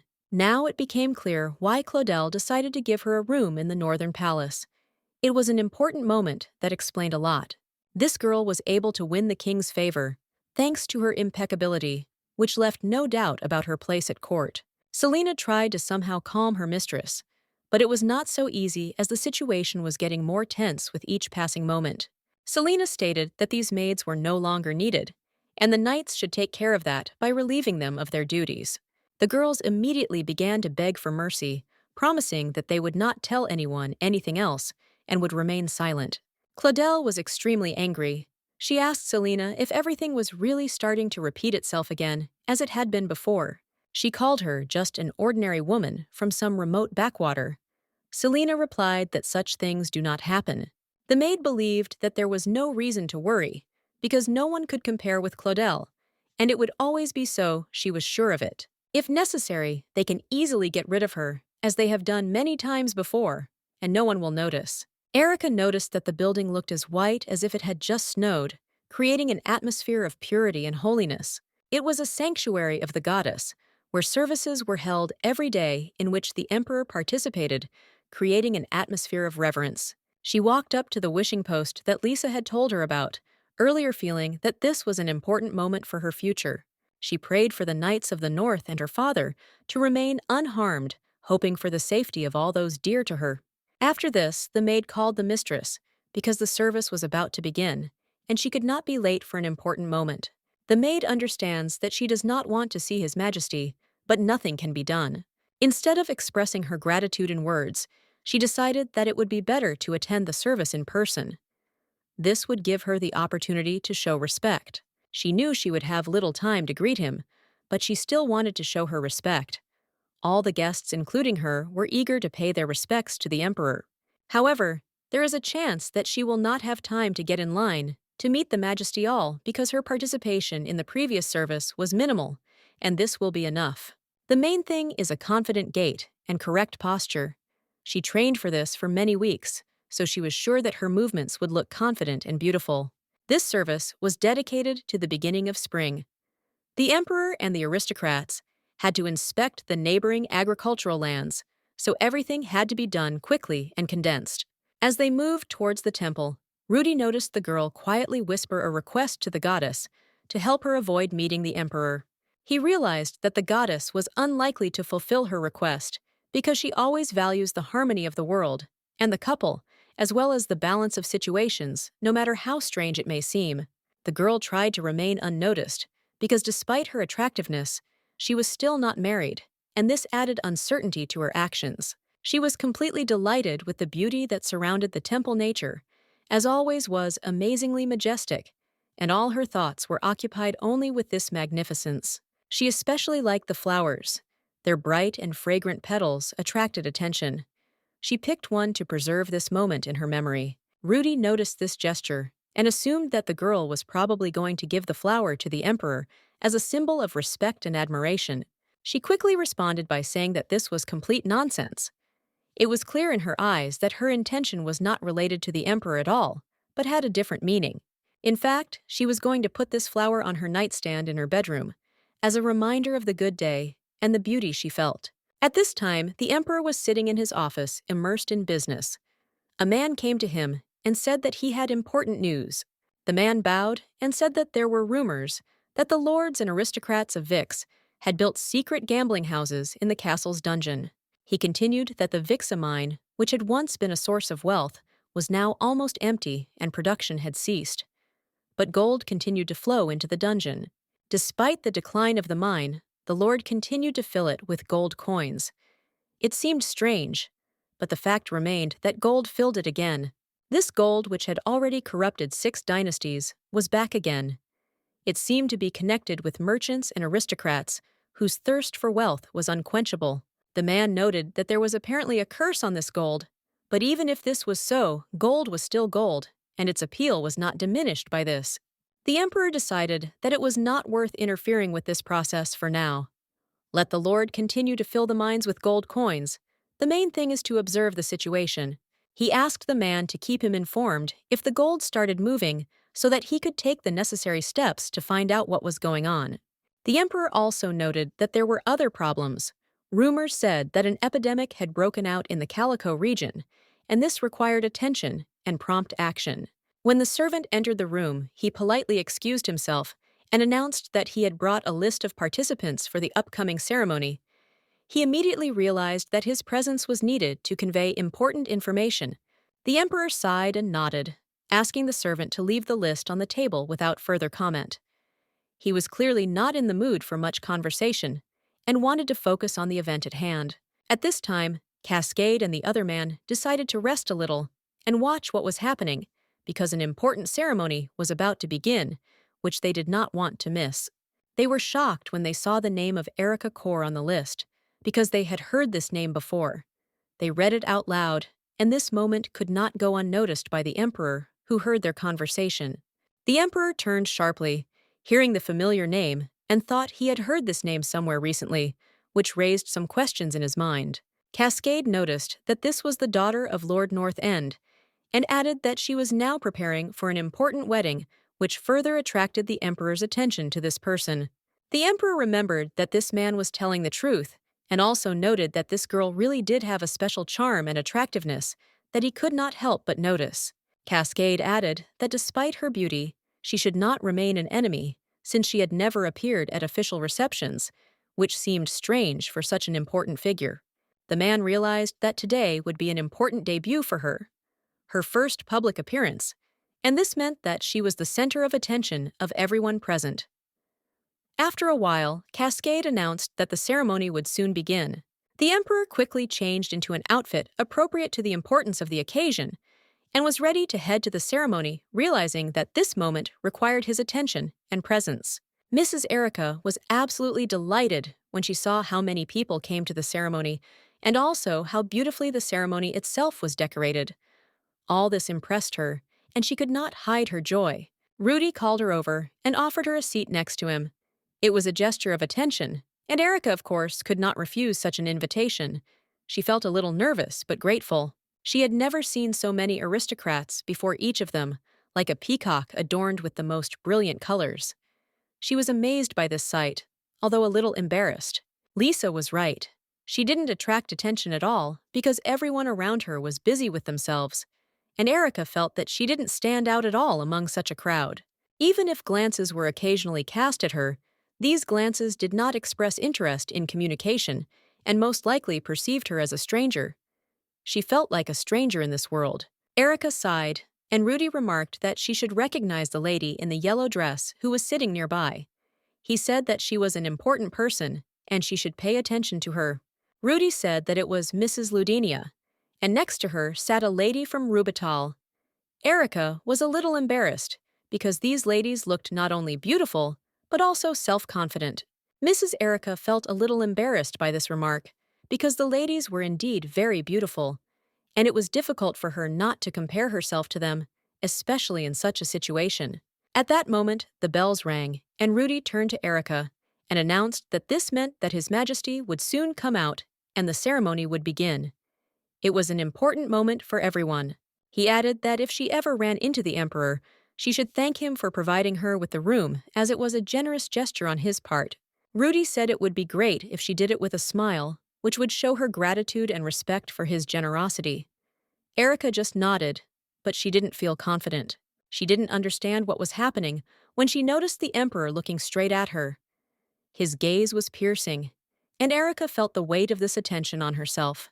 Erica was very scared and couldn't understand why the emperor was looking at her. Her heart started beating faster, and she didn't know what to do with this strange feeling. Rudy noticed that the lady was acting strangely. Her gaze was distant. Her movements were nervous. He frowned and decided to ask what had happened to her and why she looked like that. Erica, trying to appear calm, replied that she was fine, while the priest dressed in ceremonial robes continued to perform his ritual. As part of the ceremony, participants presented gifts to the goddess: luxurious fruits of the harvest, symbolizing prosperity, and lush laurel leaves, personifying victory and eternity. They humbly prayed to the goddess to grant them abundance this year. Their words sounded sincere, with the belief that she would hear their requests and not leave them unanswered. A little time passed, and the girl turned to the eunuch, who stood nearby, asking if the ceremony was over. Her impatience was becoming noticeable. Erica glanced at the emperor. He was surrounded by many women, and they seemed to be trying to win his attention, creating quite a stir around him. Seeing this, Erica sighed in relief, feeling strangely relieved that no one noticed her. Her thoughts became calmer for a moment. Suddenly, her attention was drawn to the screams of one of the women. She loudly complained that she was irritated by this endless staircase that she had to climb again and again. The other woman snorted and told her to stop whining. Her remark was sharp. The ladder only seems higher to the one who constantly complains. The loud-mouthed woman had her chair taken away, causing the people around her to laugh and laugh as they watched her awkward movements, comparing her to a mare with broken legs. He is a demon with an appearance reminiscent of an angel. She listened to their conversations, but the meaning of what was happening remained a mystery to her. After some thought, she decided to follow the women who continued to make noise. The eunuch, noticing her intentions, asked where she was going. Erica approached the women and asked if they needed help. Her voice was calm, but inside she felt a little tense from having their attention. One of the women smiled and said that help would be welcome. She admitted that she had not seen Erica before, but her appearance aroused her genuine interest. The woman wanted to know what family the girl was. Erica thought for a moment before answering. Her voice was firm, but her gaze was a little distracted. The woman smiling suggested not to say it out loud, but to let her guess herself. According to her, such riddles are especially amusing in old age, because the mind works differently.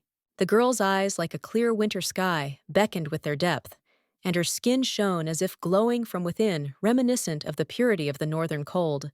She was sure that this girl was from the north, although she had no idea how she guessed. For Erica, it seemed almost a miracle, because her intuition rarely failed her. The woman with a slight smile noted that there was no need to be surprised. If the girl really wanted to hide her origins, she should work harder on her accent. She had seen many people in her long life, but something about Erica was unusual, as if she was surrounded by some kind of mystery that the woman could never solve. The woman laughed loudly and, swaying slightly, said that perhaps she had drunk too much cider, and that was why her thoughts were so playful and chaotic. Her eyes lit up as she added, "You know you have a beautiful soul. A couple like you would be perfect for Lo, like two sweet fluttering birds." Erica caught a subtle scent of apples when the woman suddenly turned to her and asked if she had someone hinting at her personal life with a good-natured smile. At that moment, the man approached Lady Maverinth and Lady Cor. He bowed and apologized for disturbing them, but his words sounded serious. He addressed Lady Cor, informing her that he had an important message from His Majesty himself, and he said it as if the words weighed a ton. The girl was stunned. The woman, confused, asked again whether the Emperor had really given something to the child and why it might have been needed. The man, remaining serious, said that Lady Cor was His Majesty's bride. These words shocked the woman. Her face reflected genuine horror. The man added that the Emperor had asked her to convey that the temple was overcrowded, but if she wanted to communicate something important, she could do so through him. Erica, having thought about what she had heard, nodded, and calmly replied that she had a letter that she wanted to convey to His Majesty through an envoy. Without thinking, she took a small scroll out of her pocket. The man looked at it and assured the girl that he understood her and would do everything as she asked. Dozens of times she practiced hard to make her handwriting neat, beautiful, and legible. Each time she tried to write better, but deep down she continued to doubt that it was perfect. Her efforts still seemed insufficient to her. Despite her efforts, the woman believed that she was still far from perfect, and this upset her. Gradually, the realization came to her that she was the very child whom the Emperor had mentioned, calling her his bride brought from the distant northern land. The charming beast in question had no other purpose than to devour everything in its path with an insatiable greed like an endlessly hot furnace. In the letter, she expressed her gratitude for the room that had been prepared, admitting that everything had been done even better than expected.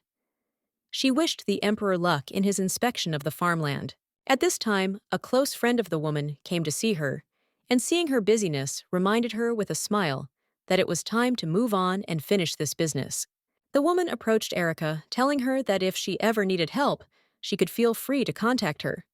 She promised to be at the Southern Palace and always help with any request.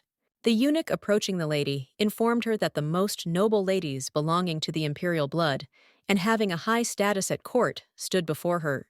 These women, it turned out, were the mothers of two famous personalities, Kalia and Shanant, which immediately emphasized their importance and influence. Erica suggested that Kalia was the land of 100 castles, and Shanant was a green land famous for its endless sea expanses. Green Sea Shanant was known as the homeland of Randy Mavrinth, Lord of Kalia, and Alonzo Grimple, Lord of Shanant, which only increased her admiration for the women. She was surprised to learn that these ladies were the mothers of such noble lords. The girl noted how many important people there were, and wondered if the lady could one day achieve the same status. Erica exclaimed that such a thing was impossible, and asked her interlocutor if she really thought this was something real, or if everything she said was just a joke. Soon she noticed that the emperor was looking at her with a strange and incomprehensible look, which made her internally wary. The woman, turning to Ruda, suggested that they should probably leave the place already, so as not to attract unnecessary attention. However, she suddenly realized that the guy was not reacting to her words at all. His gaze was fixed on the girl standing next to the emperor, completely ignoring her. All eyes in the room were on the girl, who seemed to be barely able to contain her excitement. Her hands were shaking slightly, and her eyes were darting around as if she was looking for a way out of the situation. Erica, unable to bear the tension, turned to Rudy, asking him and the others to leave the place as soon as possible, hoping to avoid possible consequences. But Rudy only replied coldly that the lady must remain calm and behave quietly. His words sounded firm, as if any deviation from calm could lead to trouble. In his opinion, leaving his place now would mean showing disrespect for the actions of the emperor, which could be perceived as an unacceptable insult. Erica watched with alarm as the men lifted the girl from the floor. She began to loudly and haltingly beg the emperor for forgiveness, clearly hoping to soften his anger. But her attempts were met only with a loud cry from the emperor, who demanded that she immediately get away without disturbing his presence. The girl turned around in fright and spotted Erica, her face a mixture of shame and despair as she saw who had been watching her humiliation. As she passed by Erica, the girl, not hiding her irritation, roughly pushed her aside, shouting something about her moving over and not getting in her way. But then the emperor's voice sounded again. He sharply ordered the girl to stop forcing her to freeze in place, completely motionless. The emperor approached her with an expression of disdain, his voice taking on a sarcastic tone, as he noted that she seemed to think she was the center of attention, entertaining him all evening. However, he added that her fall to the floor was much more interesting than anything she had done before. His words were full of humiliation and malice. In desperation, the girl began to beg His Majesty for mercy, hoping that he would soften and show the mercy that she so craved at that moment. But instead, the emperor gave a terrible order: to cut off her ankle. His words sounded cold-blooded, as if it were just another formality. He demanded that the servants take her out into the backyard, immediately, giving no one time to think or doubt. Panicked, the girl rushed after the emperor, hoping that her pleas could somehow influence his decision. But she was immediately grabbed, not allowing her to come closer. The eunuchs, who had recently been standing nearby, seemed to dissolve into thin air, leaving her alone. Erica, watching what was happening, was sure that it would be better to just leave without attracting attention to themselves. She believed that no one would notice their departure. But suddenly, the emperor turned to Erica and began to approach her, his voice cold as he demanded that she raise her hands. The girl froze in fear, not understanding what he was going to do. His question sounded sharp. Who ordered her to throw this flower? Picking up the flower from the ground, he stated that she should have handed it to him directly, instead of making such a show. He added that the flower was a much more appropriate gift than the worthless note which seemed to have no interest in him at all. The girl gathered up the rest of her courage and said that the flower was not intended for His Majesty at all, hinting that there had been a mistake. Then, despite her fear, she asked him to return the flower, showing unexpected courage in this demand. The emperor seemed to remain calm, but his words left no choice. He ordered the girl to follow him, showing no doubt in his intentions. The girl silently prayed that she would be allowed to stay with Rudy, but she really had no choice, and she obeyed the emperor's order. The girl went to the emperor, trying not to show how excited she was. Upon arrival, he met her with an unexpected question. Did she know anything about the Sierra, the handmaiden of the sun goddess? The emperor began to tell. When the age of the gods came to an end, the goddess of the sun, leaving the earth, ascended to the heavens again, leaving people to search for her traces and light on earth. However, before her departure, the goddess gave an important order. Hundreds of priests were ordered to build a temple that would become her voice and a symbol of her presence for the next 10,000 years. Sierra, a faithful servant of the goddess, decided to dedicate her life to finding a place for this temple. She began her wanderings across the continent, guided only by faith and the desire to fulfill the will of her mistress. Her goal was clear: to find a place that could glorify the goddess for millennia. She explored cities, deserts, mountains, not giving up in the face of any difficulties. Finally, the Sierra found the place. It was easy to promise the goddess to build a temple, but fulfilling this promise cost her everything, even her own life. This example still reminds us how hard it can be to keep your word, especially when the price is incredibly high. But her loyalty remained unwavering until the very end. After this story, the girl realized how serious the emperor's words were, and she quickly apologized for her behavior. She felt that his patience was already at its limit. The emperor coldly remarked that apologizing in words meant nothing. She had to prove her intentions with actions and not aggravate his irritation. It's not enough to just talk. You also need to know how to behave in a way that doesn't irritate him. He raised his voice and the girl felt completely helpless. At this moment, the servants were helping to undress the emperor when one of them, through carelessness, dropped his chain. This moment became fatal for the unfortunate man. The emperor, without thinking, instantly killed the guilty servant. His actions were so fast that everyone around froze in shock. Erica stood there, not believing her eyes. She was horrified by what she saw before her. This emperor seemed to her like a real madman who knew no mercy. In an incredibly short time, the emperor ordered the cutting off of the leg of the most beautiful girl in the palace, whom he had recently cherished and praised for her grace and beauty. Not stopping there, he smashed the eunuch's face in a rage just because he accidentally dropped a precious ornament that belonged to His Majesty. Looking at the girl, who could not understand whether he realized what he was doing, the emperor ordered her to come closer. Her heart trembling with fear, she was so frightened that she could hardly think the emperor commanded her to do what he had planned, although he did not explain what it was. The girl, trying to figure it out, did not understand the meaning of his words. When he turned his back to her, she was completely lost, not understanding what it meant. Her gaze slid over the emperor's strange clothing, and she could not comprehend what kind of outfit it was, or why it seemed so unusual. Cascade came up to her, and leaning towards her ear, quietly said that she should start by unbuckling the emperor's belt. Gathering her courage, the girl approached him, and trying not to make a mistake, tried to carefully fulfill this requirement. However, she did not know how to do it correctly, and began to pull the belt from the back, which caused complete horror in the emperor. Cascade's face froze in horror. He couldn't imagine what would happen to this girl for being so clumsy and slow. The girl recalled seeing something similar as a child, and thought that the belt probably fastened in the front, but she still doubted it.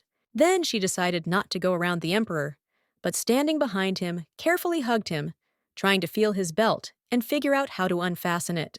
But the emperor screamed in rage, demanding that something be screwed down, and his eyes burned with anger, which literally paralyzed the girl. He shouted that she was probably completely stupid and incapable of doing even such a simple thing. As if drowning in his own emotions, the emperor asked if she knew how to do anything right at all, and why she was allowed here. Erica, not understanding his anger, thought that entrusting such a simple task to someone else was stupid, and decided to herself that he was the fool here. The emperor, noticing her expression loudly, asked what kind of stupid grimace this was, and why she dared to look at him like that. His cries about the girl's uselessness did not stop. He ordered her to get out of his sight immediately, as far away as possible. Hearing these words, the girl sighed with relief, quickly bowed, and hurried away, glad that everything was finally over. He shouted that she was a complete idiot, and the walls shook at his harsh tone. Cascade, standing nearby, quietly noted that it was a bit rude to express himself that way, but he did not intervene further. The emperor, hearing this, turned to Cascade, and holding back his irritation, said that the girl had clearly confused courage with impudence, which only added fuel to the fire of his anger. His anger was so strong that he threw away the flower she had been given in irritation. The thing is that she had said without hesitation that the flower was meant for him personally. However, despite his anger, the emperor understood that until the war was over, her life must be preserved, as it could be important for his future plans.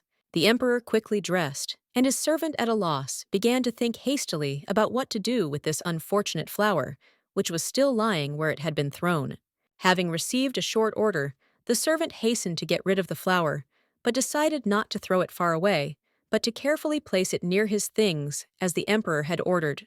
He decided that the flower should still remain in the emperor's bedroom, so that he could enjoy its appearance and aroma when he returned from work. At this point, Clell, irritated and thoughtful, left the room, slamming the doors loudly. Cascade stood there confused, not understanding what was going on and why everything had gone so strangely. Normally, the emperor would simply order unnecessary things to be destroyed or thrown away, but this time the situation was clearly different. Everything that was happening seemed unusual to Cascade. Meanwhile, the woman discovered a note that someone had left. The handwriting seemed so bad that she thought it was written by an inept child, and she couldn't help but giggle. Even the young eunuchs under her tutelage wrote much better. That's why she found the situation so funny and amusing. But the truth was that His Majesty, having read this note, could not contain his anger. Obviously, what was written there touched him deeply. Cascade racked his brain, trying to figure out what was going on, but he was sure that Mrs. Erica would have a hard time. There were too many things that spoke of her difficult situation. The emperor's thoughts were confused and unpredictable, but in any case, he decided not to be distracted and to concentrate on his affairs in order to continue his work. He left the ill-fated flower where his master had ordered and went away to attend to important state affairs without being distracted by unnecessary things. At this time, Mrs. Erica, not wanting to be indoors, headed into the garden, hoping to calm down and unwind among the silence and greenery. However, when she had just reached the garden, Ruby suddenly ran up to her. He looked worried and immediately asked if she was okay. Ruby, looking at her with concern, suddenly apologized, and the girl, noticing him in such a state, could not hide her surprise. This was unusual for her. She felt a little sad, because she knew that he was not to blame for what happened. However, the anger still did not leave her, and she could not suppress this emotion. To avoid unnecessary conversations, she walked past him, throwing out a short phrase about how everything was fine, and there was no need to worry about it anymore. Ruby tried to appeal to her, wanting to stop her, but soon realized that it was pointless. Mistress Erica had already made her decision, and he could not convince her otherwise. Among all the aristocrats, one woman could not understand what exactly was in front of her. She looked with doubt and decided for herself that it was probably a dragon because she had never seen anything like it before. Claudel, sitting next to His Highness, decided to talk. She turned to him, trying to look casual, and spoke, paying attention to his mood. She asked him to look straight into the eyes of the beast and think, does this creature understand that it has been captured? Does it realize its lack of freedom at this moment? The beast probably doesn't even realize its situation. After all, if it did, it wouldn't act so proud, and majestic, wouldn't show such inner strength. Greatness is a special luxury available only to those who are truly strong in spirit. Only the strong can afford to look proud, even in the most difficult moments. Claudel suddenly remembered Ludenia. The thought had come up unexpectedly, but it seemed to be in place, as if it were connected to her thoughts about strength and pride. She asked if the gentleman had heard anything about Anya. According to rumors, along with the loss of her legs, she had also lost her mind, screaming day and night, cursing everyone around her. Her screams became her fate. It was as if she was doomed to this eternal suffering, and there was a dark pattern to it that haunted her. The lady noted that Anya had committed many wrongdoings in her life, but the emperor chose to remain silent, as if not wanting to discuss the topic. Claudel wondered if he knew that it was Ludenia who had killed Alicia. She asked the question with a hint of curiosity in her voice. The emperor finally decided to answer, asking with a little surprise who she was talking about and who exactly she meant. The girl clarified that she was talking about Alicia from Mirza, wanting to remind him of her, in case he had suddenly forgotten who she was. She was a kind, sweet girl, and it seemed that the emperor had already erased her from his memory. But he liked the way she danced, so lively and energetic. The emperor replied that he did not remember her. The lady added that he especially enjoyed her dangerous dances on the railings of the terrace where she gracefully balanced. It was from there that she fell, which led to her death. After these words, the girl carefully touched the master's hand, as if trying to evoke memories in him. She hoped he remembered, and quietly added that Alicia had broken her spine in the fall, which had caused her painful death. The girl died 3 days later, suffering from severe pain. This seemed strange, because she was an acrobat. She could even dance on a rope without losing her balance. However, she fell off the railing, which was safe to sit on. This made Claudel doubtful, and she decided to test Alicia's wine. The drink contained a substance, a paralyzing drug that causes short-term loss of reason, which led to the tragedy. Only the Moi gypsies could prepare such powerful substances, and the wine, as it turned out, was brought to her by Ludenia, which made her a suspect. After these words, the emperor finally remembered that girl. For a moment, he even thought he heard her voice calling him from afar. She was so beautiful that his gaze seemed to freeze on her, and an unexpected comparison flashed in his head. He involuntarily imagined Erica in her place. The thought arose suddenly, like a flash, and stunned him. He was overcome with complete confusion. He did not know how to react to his own thoughts. Everything inside was mixed up: confusion, anxiety, and even fear of himself. In a fit of anger, he clenched his fist so hard that his knuckles turned white, and then slammed it down on the table with fury.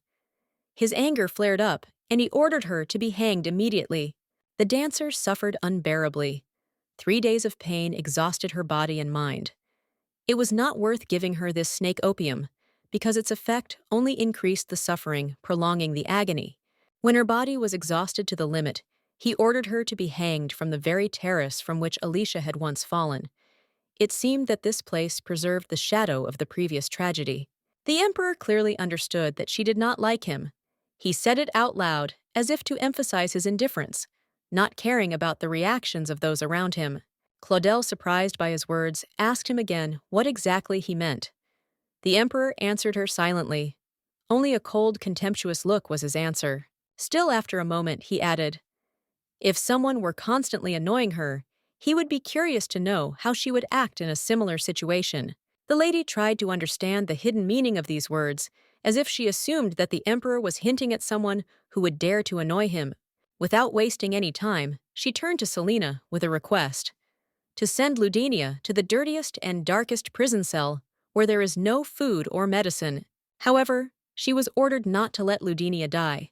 She had to endure all the torture for at least 3 days, despite the terrible conditions. If such a man really existed, Madame Claudel was ready to torture him half to death to prove her devotion and cruelty.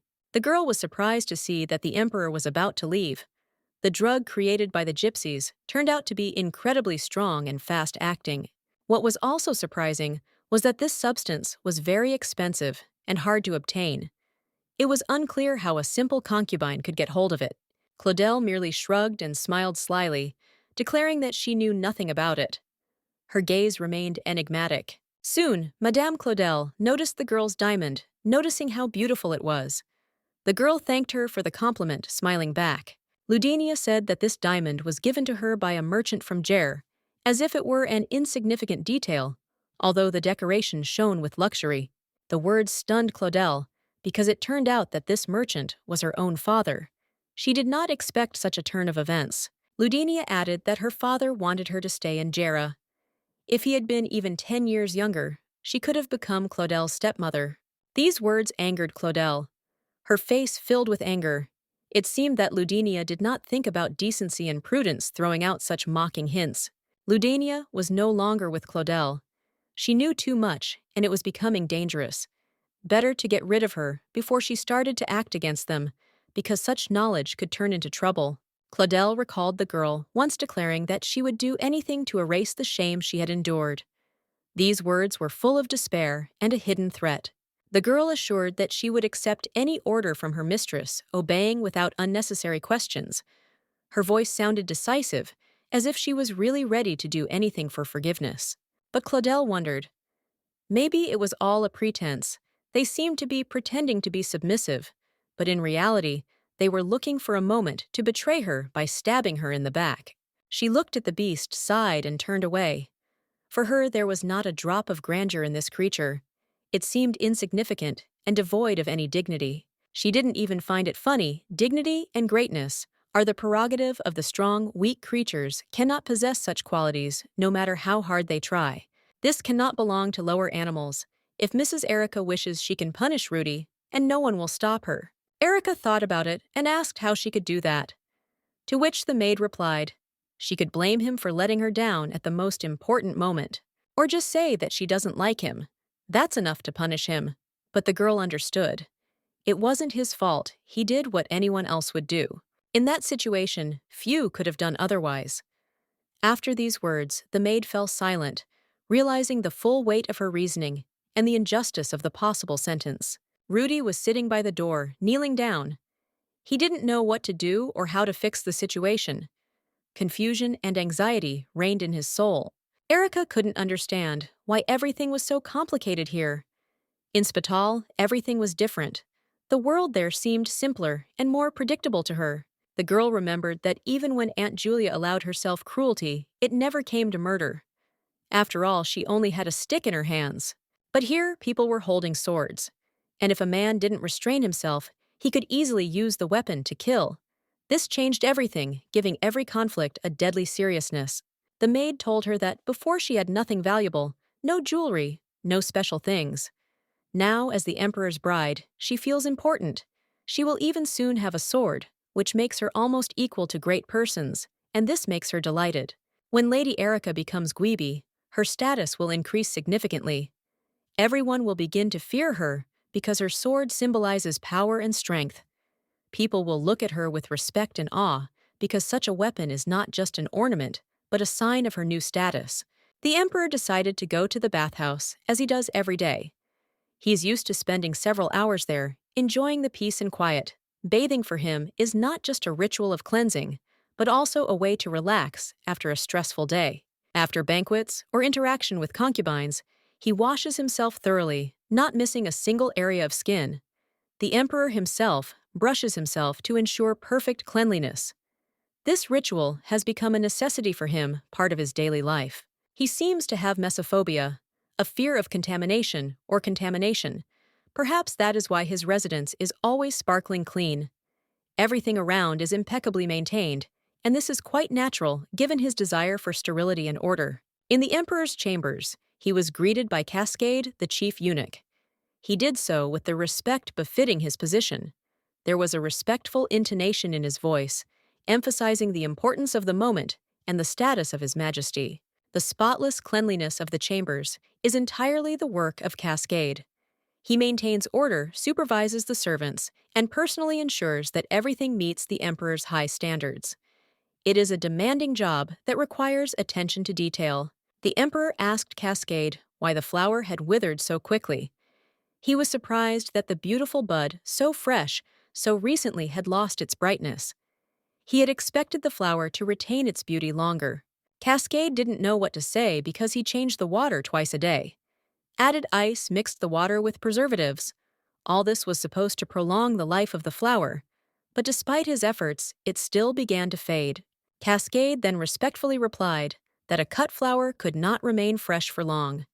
He explained that this was a natural process, and if the Emperor did not like it, he could replace it with a new, fresher one. He suggested removing the wilted flower immediately and bringing others to please the Emperor. Cascade wanted to show that he cared about his master's every wish and was ready to quickly fix any little thing. But the Emperor took the flower in his hands and looked at it carefully. He thought that perhaps he should get rid of the habit of getting so hung up on trifles, but it was unclear whether he was talking about himself or someone else. Cascade didn't quite understand what the Emperor meant. He wondered what habit he was talking about and who needed to break it. Perhaps it was a philosophical remark that applied to more than just flowers. After a short pause, the Emperor changed the subject and ordered Cascade to bring the documents. The order was given calmly, but with the same commanding intonation that always emphasized his absolute power. The man completed all the necessary paperwork without delay, and the process went quickly, as if he knew in advance that everything would be done at the highest level. He breathed a sigh of relief, as it seemed those words didn't apply to him, and his situation became much clearer. Lisa, entering Mrs. Erica's room, noticed that she was sitting and trying to knit something, clearly absorbed in the process. Lisa immediately realized that Erica was trying to replicate one of the handkerchiefs, and it made her smile slightly as she watched her attempts. The girl wondered when the maid had arrived, and couldn't help but notice the expression on Erica's face, which seemed a little surprised. The maid asked Erica where she got the handkerchief from, and she replied that it was in the basket with yarn and was very beautiful. However, Erica admitted that the scarf was too complicated and was afraid that it would not be possible to repeat it exactly, which she doubted. Erica hoped that if she managed to master knitting, the owner would definitely appreciate her efforts, as her skills should improve. But for her, this example was too complicated.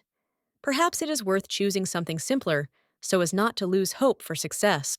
The maid thought that Erica needed to find a knitting mentor, as she was having a hard time mastering the technique without support. The lady asked what she was talking about, and the maid remarked that it would be difficult to please His Majesty without proper preparation.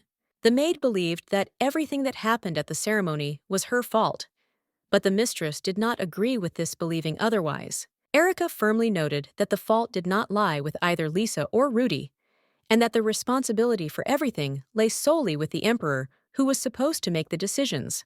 The maid was sharply indignant, reminding him that such words about the emperor could be dangerous, especially in his absence, and it could not be spoken out loud. Erica continued that none of those killed deserved to die, and if in the north those who were sentenced were guilty, then here everything is completely different. The maid again warned that such conversations could be overheard, and that it was best to avoid discussions that could cause trouble. She stressed that no one dares to blame or condemn the emperor because his power gives him the right to any decision he makes. The maid warned that if Erica continued to express her thoughts in this way, it could lead to serious consequences. Erica replied that she understood the danger of such statements, but the situations were different in the north and here, and she had seen this from her own experience. Lisa immediately realized that her mistress was planning to escape, although she did not yet know how exactly this would happen. Feelings of anxiety and excitement overwhelmed her, but she kept it to herself. Liza could not understand why the Lord of North End supported this wedding. After all, it was obvious to everyone that the girl preferred peace and privacy rather than noisy celebrations and social events. Erica knew she was in a difficult situation. She had gone too far, and now she couldn't just retreat. She had to continue on this path despite all the dangers. Erica decided that she would try to be as invisible as possible, because her safety depended on how she would behave among strangers, without attracting attention to herself. In life, there are also parents for whom their own well-being is more important than the happiness of their children. These people are ready to do anything for their own benefit without thinking about someone else's grief. The maid lowered her eyes and quietly said that she was born in a poor area of Assur, where life was hard. It was not her choice, but she had learned to accept it and move on. As a child, Lisa often ran barefoot through the streets in search of food. At night, she had to hide in the alcoves under the stairs of taverns to find some shelter from the cold and danger. In winter, her body froze to the point of pain, and there was no food, so she had to search for old things in garbage bins and subsist on bread and water just to survive. Lisa worked in a tavern, but even the income did not bring her satisfaction. She learned from her own mistakes and watched everyone trying to learn useful lessons from what was happening around her. At any moment, she could lose even the little stability she had. Every day was a struggle for survival, and she knew she had to be prepared for any turn of fate. Lisa could not promise exactly when, but she believed that the lady would also be able to learn to overcome any difficulties, and one day find her freedom just as she once did. Erica felt uneasy, but Lisa reassured her. She reminded her that all the difficulties were in the past, and that now everything would be fine, because they were together. Erica thought for a moment, and looking down, admitted that she too missed her native north. She missed the places where she once felt at home, but she could not return there. Although Erica felt doubt and confusion, she knew she could not go back. Deep down, she was ready to move forward despite all the uncertainties of the future. Together, they could overcome any challenge. People who once struggled to put down roots in the harshest conditions find the strength to adapt and thrive, even in the most unexpected places. Erica, feeling grateful, hugged Lisa. It was unexpected for the maid, and she could hardly believe such warm words and gestures, which she had not often heard in her life. Lisa was a little embarrassed by this display of gratitude, but promised that she would do everything possible to help the lady adapt and feel comfortable in the new environment. At that moment, several people entered the room, which surprised them. Erica and Lisa were not expecting guests, and their faces reflected genuine surprise at the unexpected visit. These were eunuchs, among whom was Rudy. He approached Erica and Lisa with important news that would definitely change the course of their current plans. Rudy announced that His Majesty the Emperor was inviting Lady Cor to a meal. This was unexpected and somewhat alarming, as such invitations always had ulterior motives. Lisa helped Erica choose the dress that she thought would be best for this important event. She carefully selected the color and style so that it would look perfect. Erica asked Lisa not to rush into making a choice. She was not ready to wear the yellow dress that was offered to her and wanted some time to sort out her feelings and preferences. The maid could not understand why the mistress was so categorical in her decision. She simply said that she did not want yellow, and that was all. The maid was left perplexed. The maid tried to figure it out, but she still couldn't figure out what was meant. The mistress, noticing her confusion, advised her to choose something else that would suit her better. After a short preparation, the lady was ready to go out. She looked impeccable in a perfectly chosen outfit that emphasized her refined style and elegance. The maid wished her good luck on her journey because the mistress was going to the water garden. It was a long journey, and the maid hoped that everything would go without incident. Rudy was supposed to accompany her on this journey. Vika, however, noted that she could have easily managed on her own since the path was familiar to her, and she was not afraid of travel. But still, it was safer with the eunuch, and she agreed that she would feel much calmer and more confident in Rudy's company. This decision was quite reasonable. Despite everything, he and Rudy did not maintain a special friendship. Their communication was very formal, like all relationships based on duty, not intimacy. Suddenly, the lady noticed something in the distance. The emperor was sitting at the table there. This sight made her feel slightly uneasy, and her mood changed abruptly. Clell, noticing her confusion, chuckled and said that she was late. His expression did not reveal any emotion, only mild disdain.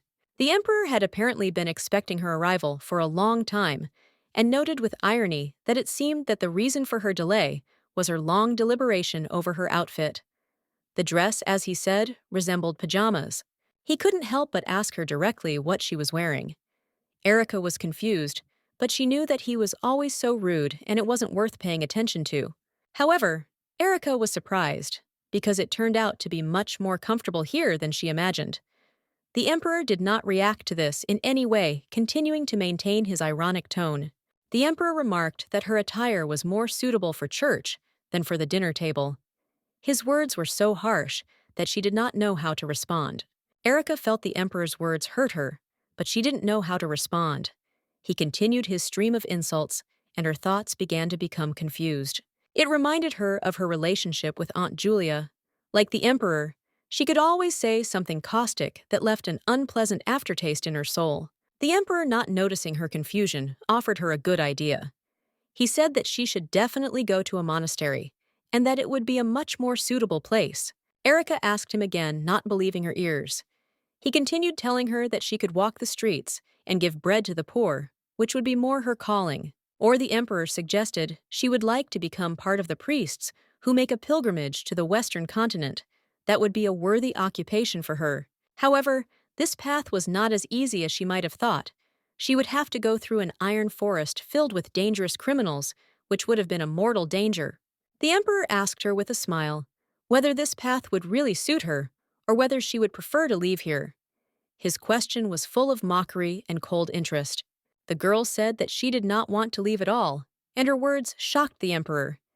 He did not expect such determination. It was a real surprise for him.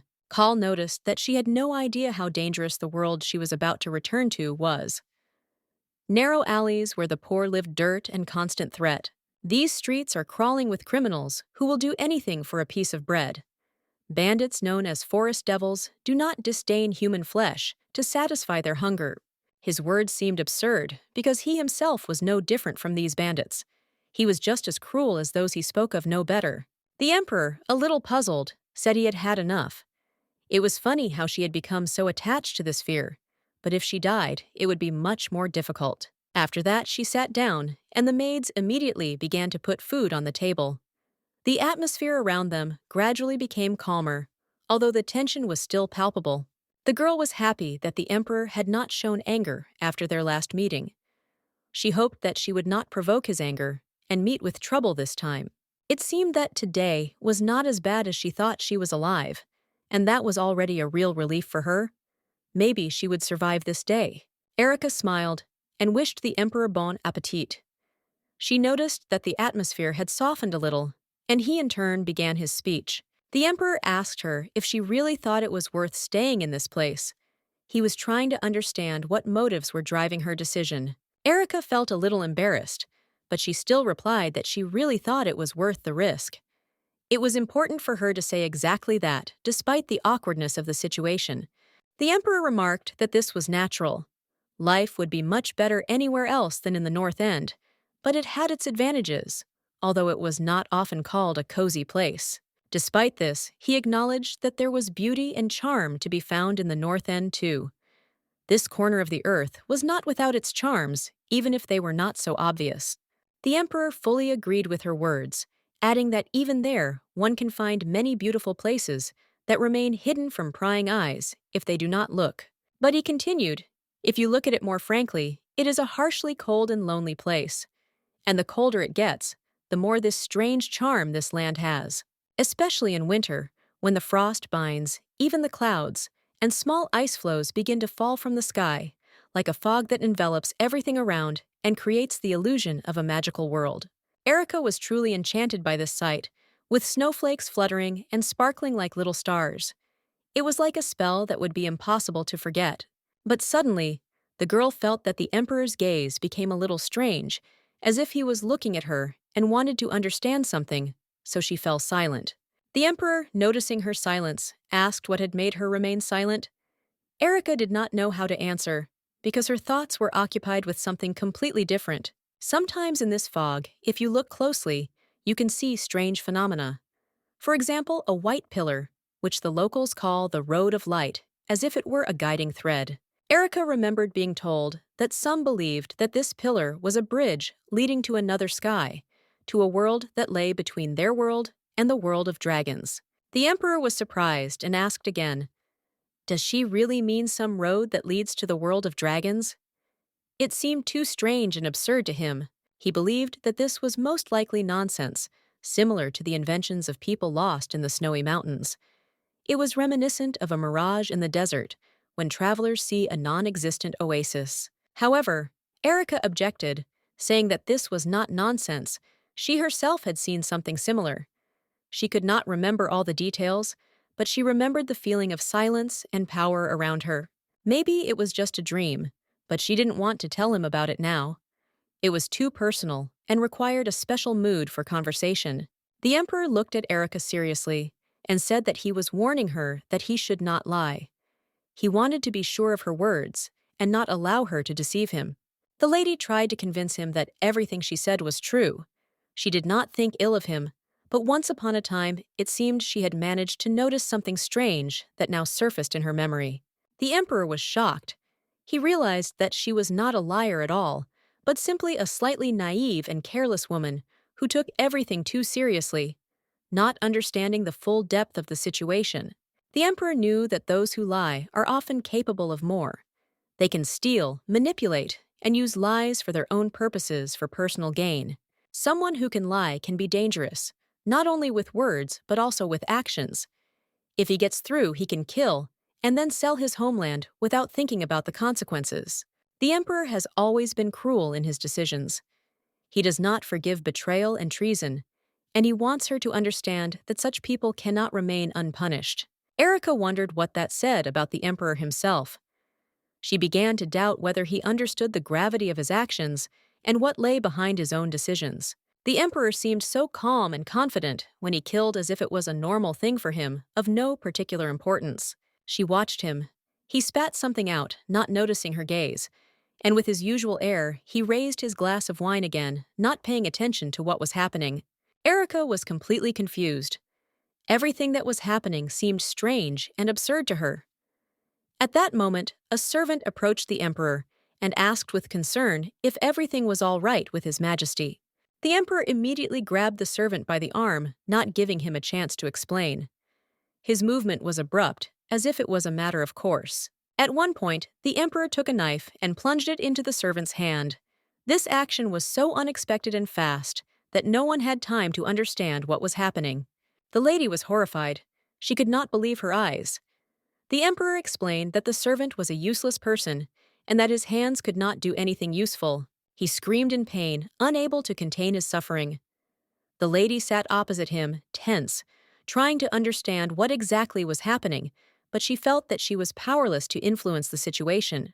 The emperor continued to drink wine, not paying attention to the suffering of his servant, as if for him it was something ordinary and not worth attention, just like the pain itself.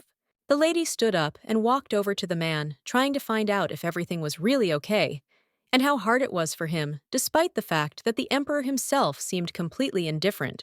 She told the servant to be patient for a while, and the emperor watched this scene with an expression of disdain, not hiding his indignation. His gaze was full of condemnation. She saw the servant suffering, his face contorted in pain, and decided to help him by snatching the object from his hand to ease his suffering. Even though he was in a lot of pain, she realized that she had to do it to make him feel better, and she made the decision, although she was worried inside. At this moment, she noticed that eunuch Rudy had arrived, and his presence could not help but attract her attention. He was acting as usual, being reserved. She thought that he would run away again, as happened last time, when he did not have the courage to carry out the task, and everything ended unsuccessfully. The lady asked that Rudy be taken to a doctor, but his reaction was not what she expected. He froze, not understanding what he should do. He sighed heavily, but finally replied that he would carry out the mistress's order, as the situation demanded. Although his face betrayed doubt, the emperor was furious and mockingly noted that all this was nothing more than a pathetic spectacle that was worth being proud of without understanding the meaning of what was happening. He stood up, not holding back his anger, and exclaimed that she should not have helped such a person. He could not understand her decisions and was furious with her actions. He looked closely at the lady who was holding the knife in her hands. Her expression was dumbfounded. Her actions only increased his bewilderment. He, without holding back, told her that she was simply stupid because her act was so ridiculous that she fainted from overexertion. The girl couldn't understand what kind of warm and pleasant feeling was covering her. It seemed that she was surrounded by something unusual and cozy, but she couldn't figure out what exactly. The smell was pleasant too, like a light lavender scent that gently filled the air. This feeling calmed her, creating an atmosphere of peace and comfort. She really wanted to sleep a little longer, but suddenly she heard someone's voice, which said that, if she was already awake, it would be better if she got up and walked herself. At that moment, she realized that she was now in the arms of the emperor himself. This thought came to her unexpectedly, and she felt a slight anxiety. Panic gripped her when she realized that she was in the emperor's hands. He didn't understand why she was so scared, because this was already the third time. For her, it was all very strange and unexpected. She never expected to find herself in such a situation and did not know how to react to what was happening. The emperor began to think that perhaps she really was a little stupid. He could not understand why she could not see things clearly. He had often seen girls lose consciousness, but this was the first time he had seen them take so long to come to their senses. It surprised him and even irritated him a little. He started cursing at her again, saying he had never seen anyone sleep in his arms for so long. He didn't know what to do with her. He also asked why she continued to hold his hands, saying that she should remove them immediately because such behavior was inappropriate for her. Erica became even more scared and immediately began to apologize, realizing that she could have somehow violated his personal space and behavior. The lady also did not understand where they were going. She thought that the emperor was carrying her straight to her own bedroom, but she was not sure of it. When the doors opened, Lisa greeted them. The girl looked very excited. Obviously, she was worried about what was happening. The emperor carefully carried her and sat her on the bed, and the girl hoped that he would not leave her there and go away, leaving her without help. However, he sat down next to her, not letting go of her, sitting on the bed with her in his arms. This surprised her again because she did not know what he had planned. After a short silence, The emperor asked where his gratitude was. This was an unexpected question for her, and she did not immediately understand what was required of her. The girl quickly realized and began to thank him, trying to be as sincere as possible. Then she closed her eyes, not understanding why he still did not leave. She really wanted the maid to come to her aid, but the woman herself seemed frightened, and also did not dare to interfere in what was happening. When the maid left, the emperor continued the conversation, scolding the girl for her stupidity. He was clearly irritated and had no intention of forgiving her misunderstandings. The girl decided to ask what had upset him so much, but he only called her stupid without giving any further explanation for his displeasure. Cal, who had been watching all this, noticed that she seemed to think he had not noticed anything. This surprised him because he had seen everything that had happened. The emperor gently touched her face and said that everything was visible in her expression. His words did not need further explanation. She herself gave everything away by her appearance. The girl was dumbfounded, not understanding how he could say that. The emperor, however, seemed surprised by her bewilderment and asked if she really did not understand that her words were an insult. He said that despite his rudeness, his words were not as bad as her actions. He reminded her that her actions today outweighed anything he could have said. Her hand extended to this poor woman was not just a gesture, it was a challenge that the emperor could not forgive. He could not leave her unpunished for this. He added that the next time they were together, he would slit his throat in front of her and asked how she would react to that. Would she remain silent? If she defended that butler again, he said he would deal with him in a minute. The emperor would not tolerate such violations of his order.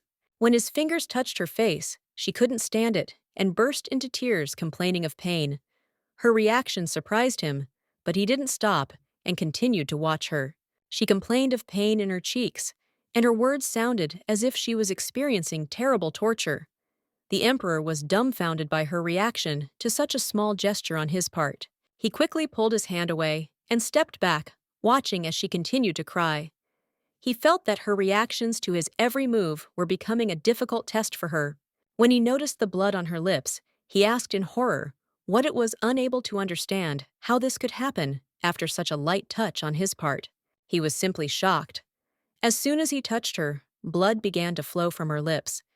It seemed that she was so fragile, as if her body was made of paper, ready to break at the slightest touch. He hurried to shout for a doctor to be brought, and in a panic began to ask what was wrong with her, why her condition was causing him such concern.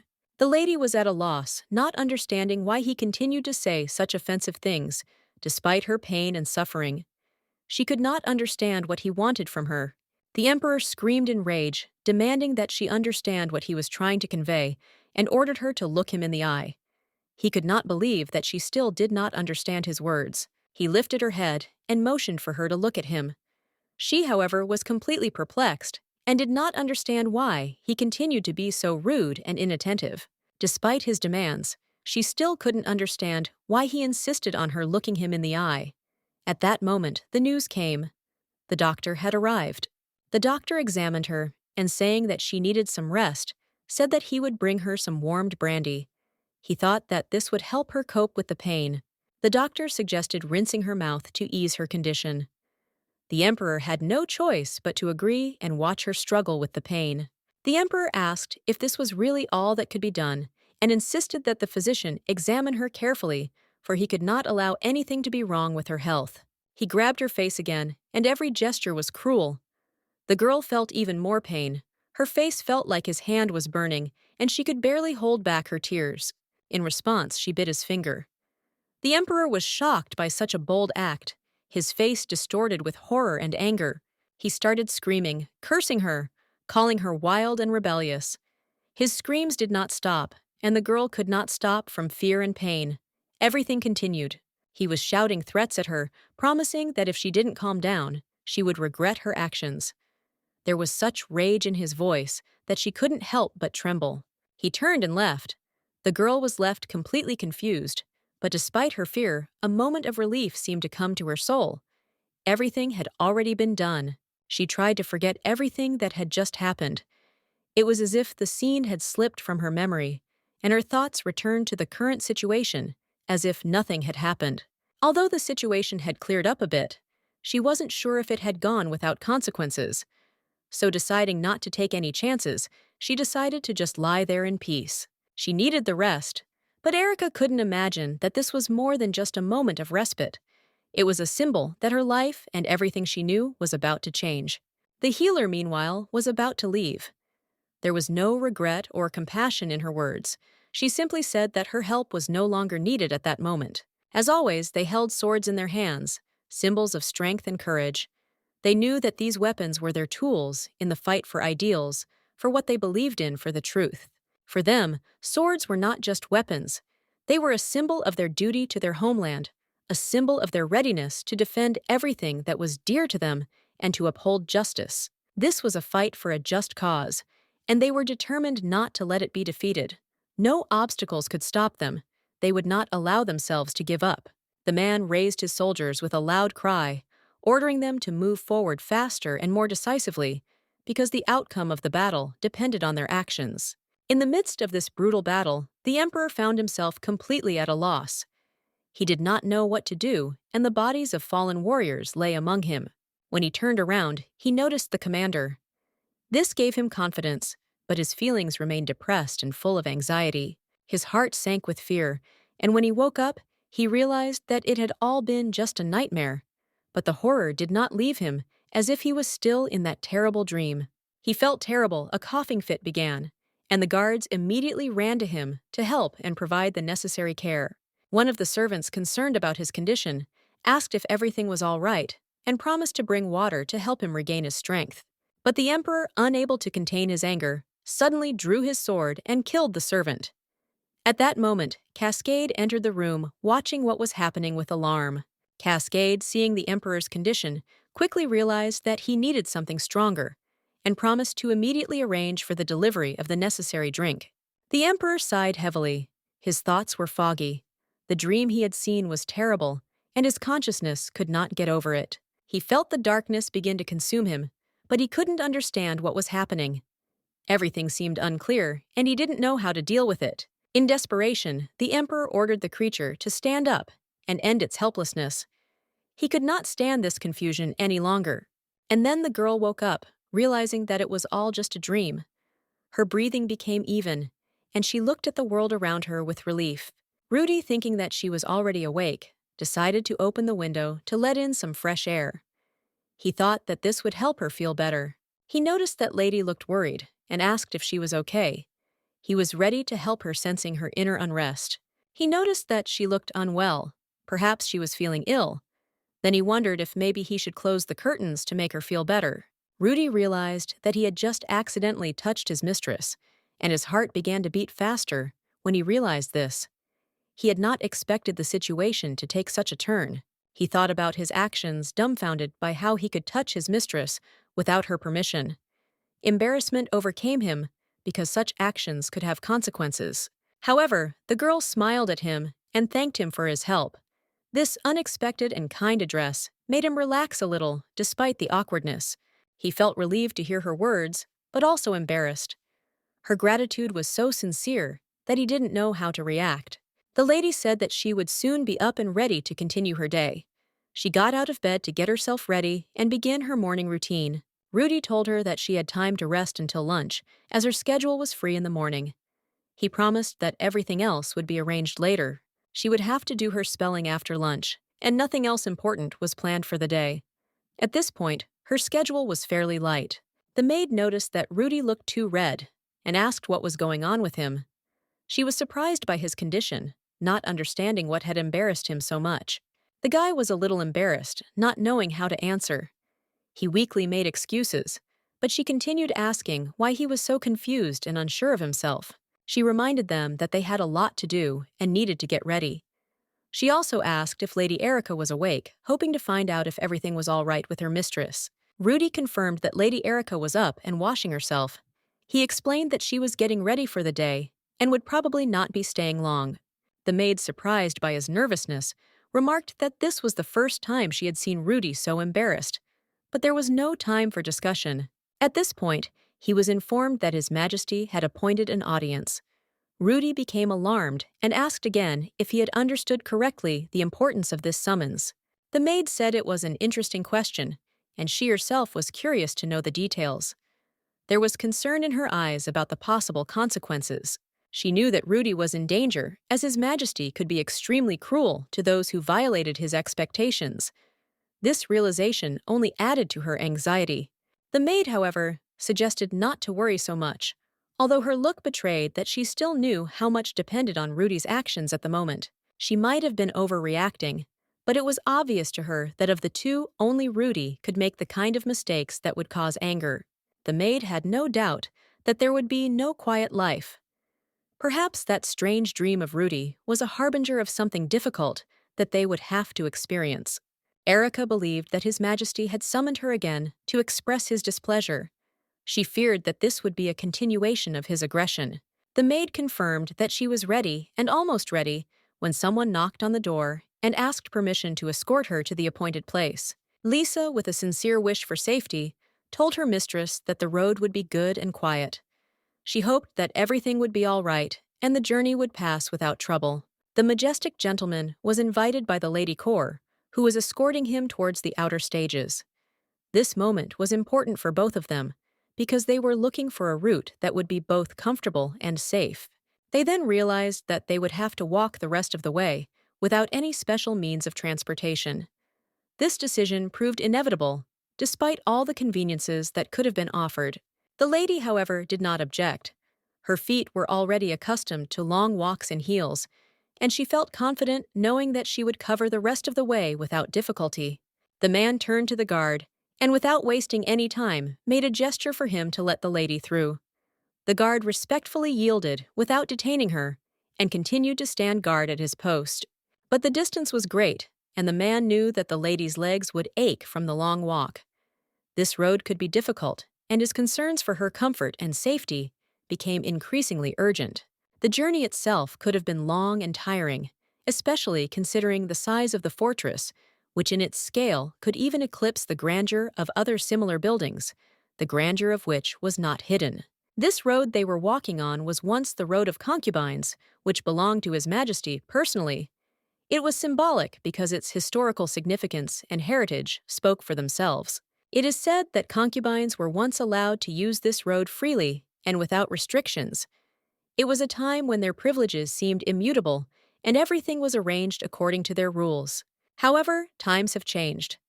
Now the road is only accessible to the emperor's spouses, those he himself chose, showing how much the order has changed and how everything has become more closed and selective. Now the road serves more as a symbol of chosenness than freedom.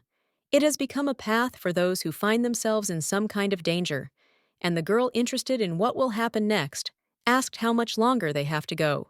There was only a little bit left. The man pointed to the lion tower that was visible in front of them. This building was famous and important because it was where the emperor lived who ruled this whole great kingdom. The lady's feet were in terrible pain, and she felt that she needed a rest. She decided that next time she would definitely choose more comfortable shoes so as not to experience such discomfort. Miss Erica asked which of these palaces the emperor lived in, not hiding her curiosity. She wanted to know where exactly His Majesty spent most of his time. The man replied that the emperor usually resided in the second palace. He assumed that she probably wanted to meet him as soon as possible and ask him some questions. Erica, answering sheepishly, admitted that she wasn't even sure.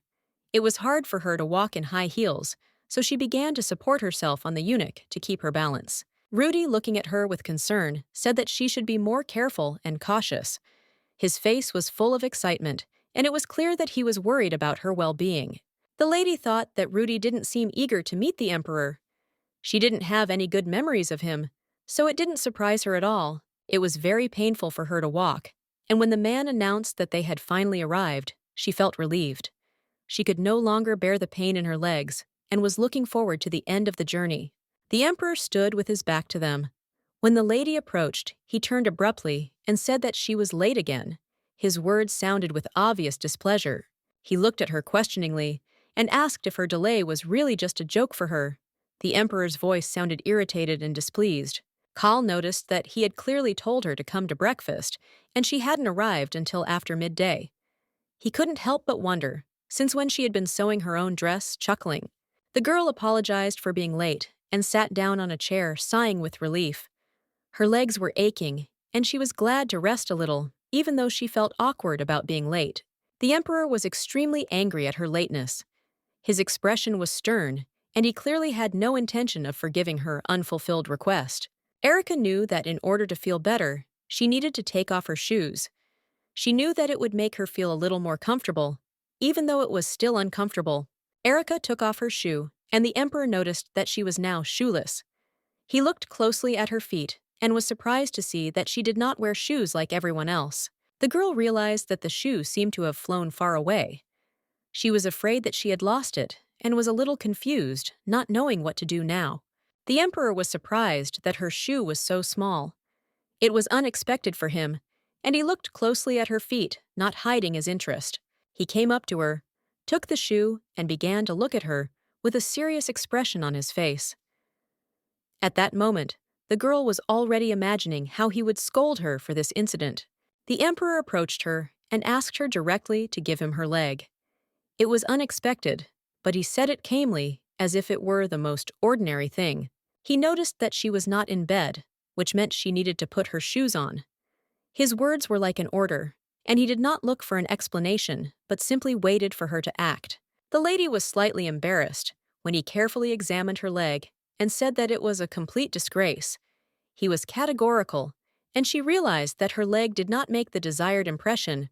She tried to explain that the shoes simply didn't fit her. It was obvious, and her words didn't help, because the emperor had already taken it for absurdity. The emperor said that it was stupid, and if she was tired, she should have just stopped and rested. His gaze was stern, and he did not hide his disappointment. He was at it again, insisting that she needed to choose different shoes. He thought that such an obvious choice she should have made herself, but for some reason she had not thought of it.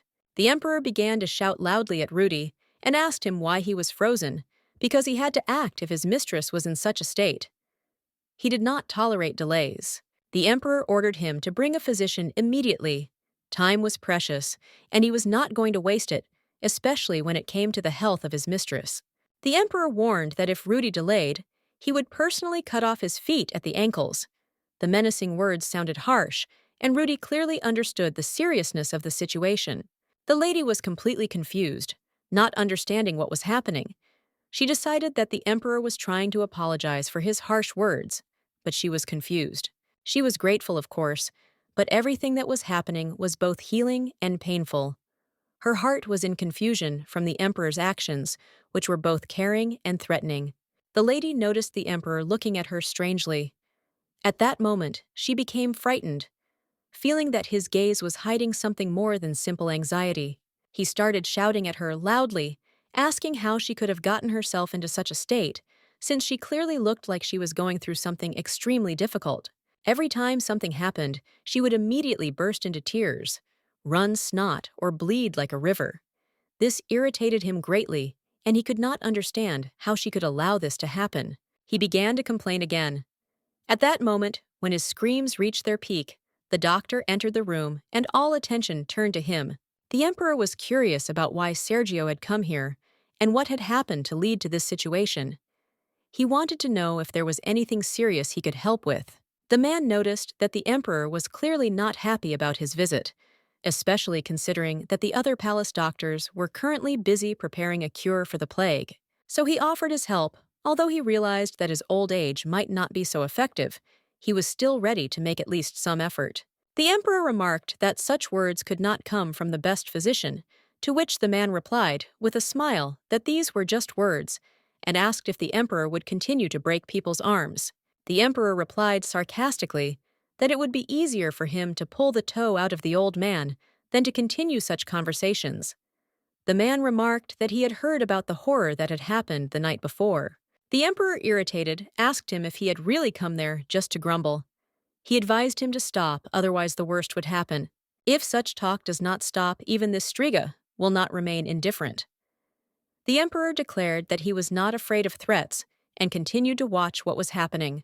He insisted that the doctor stop arguing and concentrate on examining the lady's legs, since that was what was most important at the moment. The doctor told the girl to make a warm compress and then apply the medicine, and everything will come. He will prescribe a suitable mother for her. The girl should now always wear shoes of the right size to avoid further inconvenience. This will help her avoid unpleasant situations in the future regarding the health of her feet. She felt grateful for this recommendation because she knew it was really important. She was grateful for the care and attention shown to her condition. The man emphasized that this was one of the most important points of his prescription. Even a minor wound requires a careful and accurate approach without neglecting the treatment. He looked at her carefully, as if assessing her, and there was a special wariness in his gaze. It seemed that he knew something that she did not even suspect. It was important for her to maintain impeccable manners. She understood that her reputation depended on it, so she seriously promised to remember the doctor's advice and follow it. The emperor, turning to Sergio, ordered him to finish his business and bring the necessary medicine as quickly as possible. He was impatient and wanted everything to go as quickly as possible. Rudy said with a smile that he had brought not only dessert for the lady, but also a new place. He tried to do everything to make the girl happy, and he himself was glad to see her. The lady thanked him sincerely because she had not eaten since morning and was very hungry. This gesture was very opportune, and she was happy to receive at least a little food. However, the emperor was irritated and ordered Rudy to leave. The girl calmed him down, explaining that Rudy had only brought a cake and nothing more, so there was no need to send him away. The emperor remarked that he had had enough of worrying about a man he considered insignificant. He wanted to be alone to enjoy the silence, and he was irritated by all these worries. She felt that the emperor might have wanted her to simply enjoy the sweets without a care in the world. But her mind was left with no questions, and she wondered about his true intentions. The lady decided that she still needed to figure out why she had been called. Her curiosity was stronger, and she decided not to put off this question in order to find out what was really going on. The emperor glanced at the girl and then turned away, concentrating on the stack of documents that lay in front of him on the table, absorbing his attention. He directed the girl to read from the page where the corner was folded down, which meant that she had to pay special attention to that section and concentrate on its contents. The epidemic killed approximately 1,700 people, and the death toll continued to rise. This was only an estimate, but it reflected the scale of the tragedy. The disease, which has already spread, primarily affects those in poor health and is gradually moving downstream along the Tyrann River, covering new areas. The emperor again told the girl to continue reading. She began to voice that the main symptoms of the disease were painful, abdominal cramps, problems with the mouth, and diarrhea. In the case of a protracted course of the disease, the patient loses the ability to eat. His strength leaves him, and he lies down on the bed, unable to move. Now the girl fully understood what was being discussed. The disease leaves a person without strength. The symptoms do not go away, and in the end, the exhausted patient dies. Erica was shocked. She had never experienced anything like this before, or even heard of such diseases, which made her even more worried. No one warned her, since it was hidden under the classification of military secrets, and the information could only become available to a limited circle of people. She curiously asked what the emperor was doing now, but at that very moment, he continued to write something down in his documents. The emperor, looking up, said that he was absorbed in a multitude of affairs and tasks that required his attention, and there was not enough time even for rest. A new report came in at dawn today. Most of these documents are reviewed at the Prime Minister's residence and then forwarded to him for further action. More important documents are sent directly to the Supreme Council. The girl, watching his actions, thought that he was probably overloaded with work, but he carried it out responsibly. The emperor noticed that most of the documents dealt with serious issues, so he asked the girl to continue reading so that they could move forward in their discussion. In order to understand the causes of the emergence and spread of the plague, a special research group was assembled to work on finding out all the details. Negotiations are underway on possible cooperation with the Calaco Doctors Association, which could provide assistance in the fight against the epidemic. The plague began to spread among the poorest sections of the population, demonstrating its ability to be transmitted quickly in conditions of poor sanitation. In the lower reaches of the Tyrann River, poverty is rampant. People rummage through garbage trying to find at least something edible, and among them are many homeless people and orphans abandoned to their fate. Even though slavery has been officially abolished, it still exists. People are still kidnapped from the island and sold on the black market as if nothing has changed. The captured slaves are transported in huge cages filled with dozens of people. They endure long, painful voyages in cold and damp ships where there is not the slightest comfort. Many of the slaves die from crushing hunger or disease. Those who survive end up at auctions where they are sold for pennies like goods. For a child, they give 1 gold coin for a strong man, 3 for a woman, 5. These are low prices considering the severity of their fate and the life they have lived through. An old man or a sick person can be bought for only 5 silver coins. This is terrible, and the girl understands that the real world is not as beautiful as she imagined it to be. After this, the emperor said that he had enough. He asked the girl to leave the papers. She did not understand why, because she had not yet finished reading everything that was written. The emperor noticed her bewilderment and said that she was mistaken in thinking that he had made her read it for fun. He realized that her opinion of what was happening was far from reality. Forcibly snatching the papers from her hands, the emperor declared that she was behaving like a curious barbarian, trying to understand something that should not concern her. He handed her other papers and ordered her to read them. She accepted them, but her thoughts remained at odds with what was happening, and she could not fully concentrate. In her head, everything revolved around one thing. The emperor was his own man, like a tyrant, who acts at his own discretion, not paying attention to others. The girl decided to ask him why the cause of epidemics was cheese orphans, slaves, and prostitutes. It was her way of expressing her concern about what was happening. The emperor replied that the whole reason was that these people were dirty and carried many dangerous diseases that could spread and threaten everyone. According to him, they are like mice or voles that catch a disease and then become vagabonds, thieves, criminals, whose existence is of no use to anyone. These people roll like trash through the streets without purpose or hope, trapped in poverty and fear that they themselves create. Suddenly, the emperor noticed the girl's expression and asked her what had happened, why she looked like that. He was puzzled by her reaction to his words. He looked at her carefully, stood up, and said that her worries were unfounded. Erica confidently stated that she was fine, despite her inner worries. He took out a book and said that this book was perfect for her. He confidently pointed out that it contained information that would help her understand many things, and that was an important point. The subject was plants that grow in the central regions. The emperor insisted that she read loudly and clearly, without stopping until he told her to stop. The girl thought that he was clearly abnormal, but she still started with the first chapter. It told about different types of plants, typical for the central regions. Despite her doubts, the emperor continued to demand that she read louder. Outside the door stood a eunuch who was completely stunned by what was happening, not knowing what to think. A week later, when the girl was sitting in her room again, there was a knock at the door. Someone had come to tell her important news, and she, a little surprised, opened the door. The man said that His Majesty had ordered to see his nightingale. He said this with respect, and a little solemnly, as if it were a meeting of an important appointment. The man was very happy because he knew she was ready.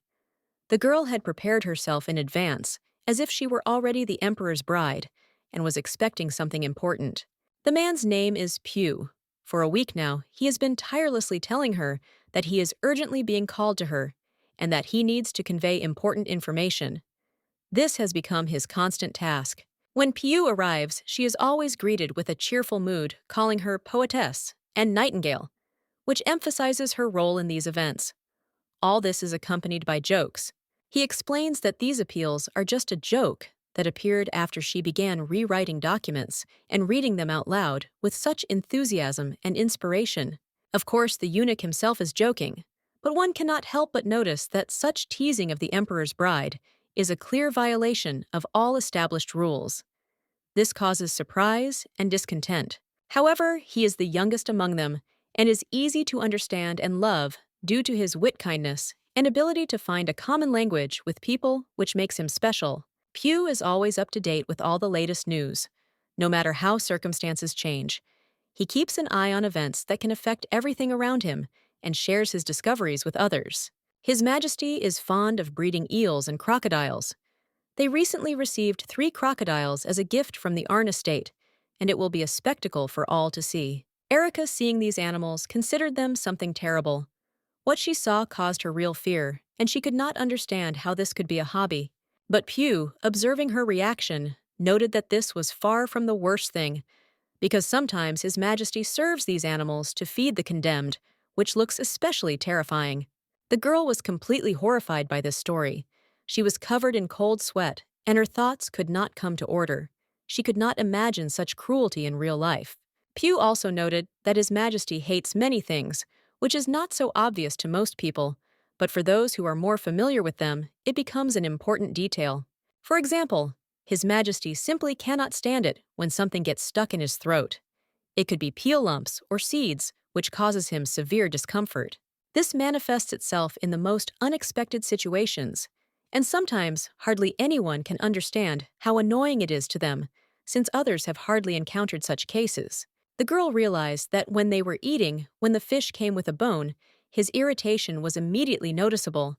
This caused an awkward situation because it was such a nightmare for him. At that moment, Pew added with an ironic smile that most likely the servant who served the dish with the bone would have been immediately punished or even executed for such a gross mistake. Erica noted that she sincerely hoped that this was not the case, and she did not want the situation to develop for the worse. She was worried about the future. If he was indeed left alive, then he would have to devote his entire life to serving and working for the good of His Majesty, which is a harsh fate. He should definitely not be allowed near the fish, because it could have dangerous consequences given his characteristics and the current situation. He must strictly adhere to the prohibitions. The most amazing thing about all this is how the subjects sincerely revere the cruel emperor. He has truly amazing qualities despite his cruelty. With no endless wars, the peasants can live in peace and enjoy an abundance of food, which greatly improves their situation and overall well-being. The laws are strictly enforced. There is no room for corruption or arbitrariness, and even for ordinary people, an academy has been organized, providing educational opportunities. People call their time a golden age, but Emperor Call himself, despite all his achievements, is clearly not a man who could be called golden.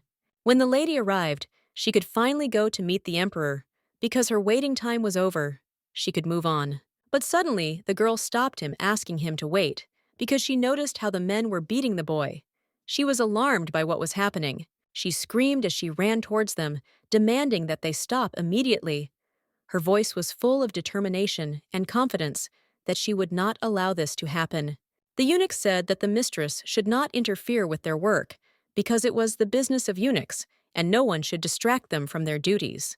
But the girl resolutely pushed him aside, and with a loud cry, asked what they were doing, forcing the child to endure such cruelty. The men were immediately frightened when they saw her determination, and the girl could not understand how one could treat a small child who did not deserve it so mercilessly. She hastened to cover the boy, noticing that he had a face that resembled Cascade's, like Julia Cameau's, just as cruel and cold. The boy's face was cruel, just like her aunt's, which immediately made her uneasy because it was very familiar, and she couldn't help but think about the consequences. The eunuch asked her again, asking if she meant that he could not teach this ill-mannered child a lesson, since he was only doing his job. The lady tried to explain that spanking is not a teaching method, but a cruel punishment that has nothing to do with education and lessons. The man considered the girl's actions impudent. At that moment, Lisa's words, which she had recently heard, appeared in the girl's memory. These words suddenly seemed especially significant to her. Little Erica didn't have a sword like most, but the emperor's bride, it turned out, did.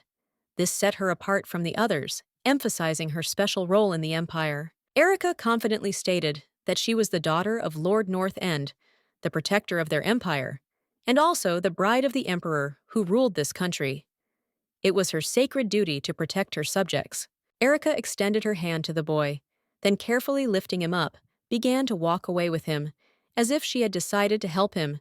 She did all this with determination, as if it was her obligation. Cascade didn't like this. He got angry, thinking that the girl would soon regret her decision. He was sure that her noble intentions would lead to problems. As Erica confidently led the boy away from the area, she turned to him with a question, trying to find out if he was okay and if he was in fear or pain. This boy looked like the children often found in the slums, poor and vulnerable, with their haggard faces and the weariness that often comes with people in their situation. His eyes were full of tears, and his body was thin, like someone who had suffered from hunger for a long time. However, his expression was not like the expression of the children she had met before. Pew addressed the boy, calling him Haden. The old man was surprised by such an address, and not understanding who it was, asked again if he really knew him. Pew replied that yes, he knew him. He was a new eunuch, and Pew wondered what the guy had done to end up in such a situation. Erica was in great shock that such young children like this boy were forced to work. She could not understand how it was even possible. In this world, everyone is required to pay for food regardless of age. The boy tried to lick his wounds, but Pew stopped him, reminding him that he was not an animal to behave like that.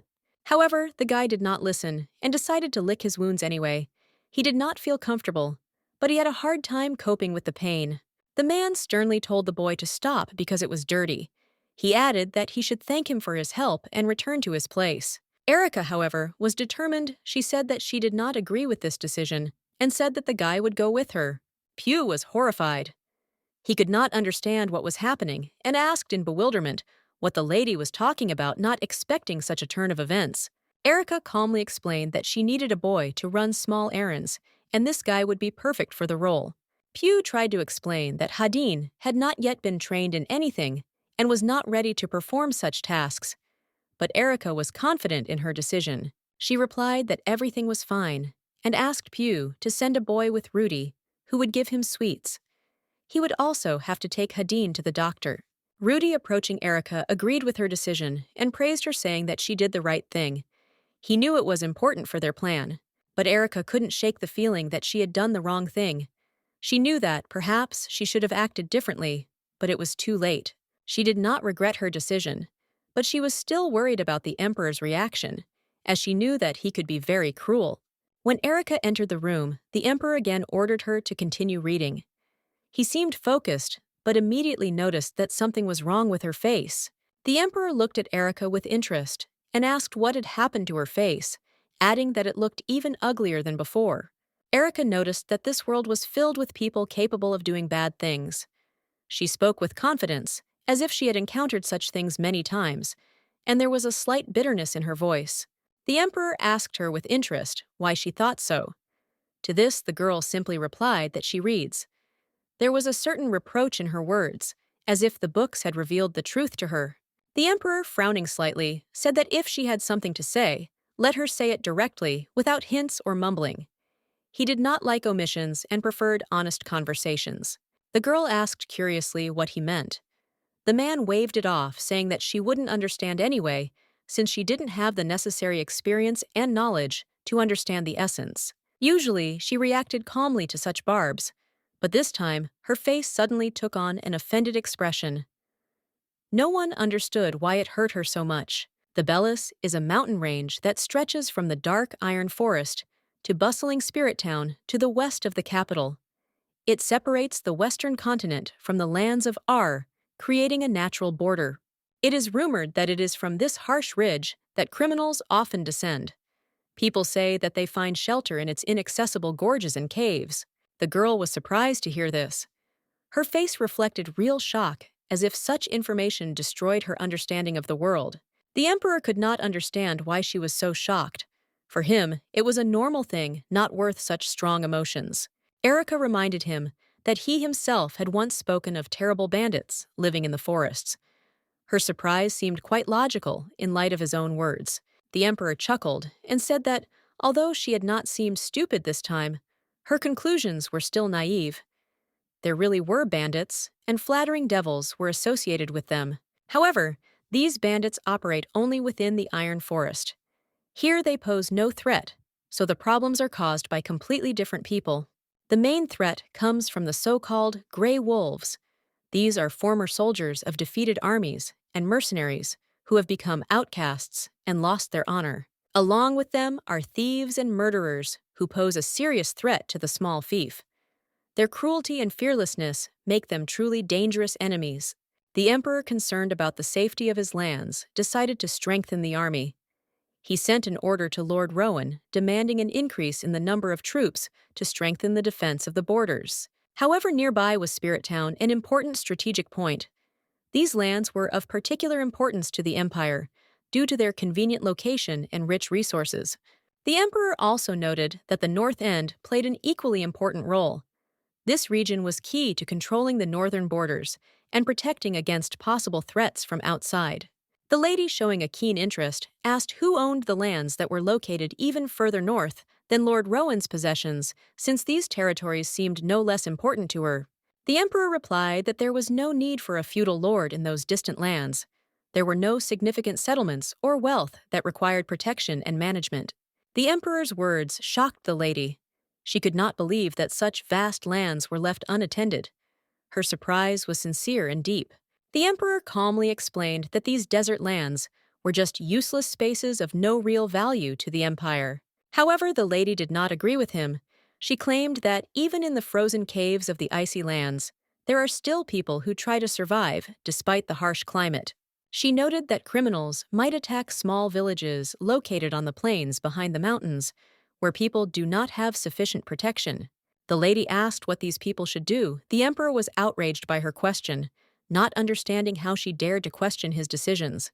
Erica calmly replied that she was simply curious about what decision he would make and how he would act in a situation where the lives of ordinary people were at stake. The Emperor, overcome with anger, slammed his fist on the table and asked sharply if he really looked like the leader of a people's militia who was obliged to take care of everyone. He added sarcastically that she apparently expected him to start defending every little village, spending the Empire's strength and resources on it. The Emperor was furious, and the girl did not know how to calm him down. She felt that every word she said only fueled his anger. However, she tried to explain that these people were the same subjects of the Empire, and they deserved protection just like the residents of large cities. But her words only angered the Emperor even more. He shouted at her and ordered her to leave the hall immediately, not wanting to listen to her objections any longer. In anger, he shouted that she understood nothing about state affairs and was completely ignorant of the complexities of governing an empire. When she left, the Emperor was left alone in silence. However, her words about these people being his subjects still echoed in his head, making him think.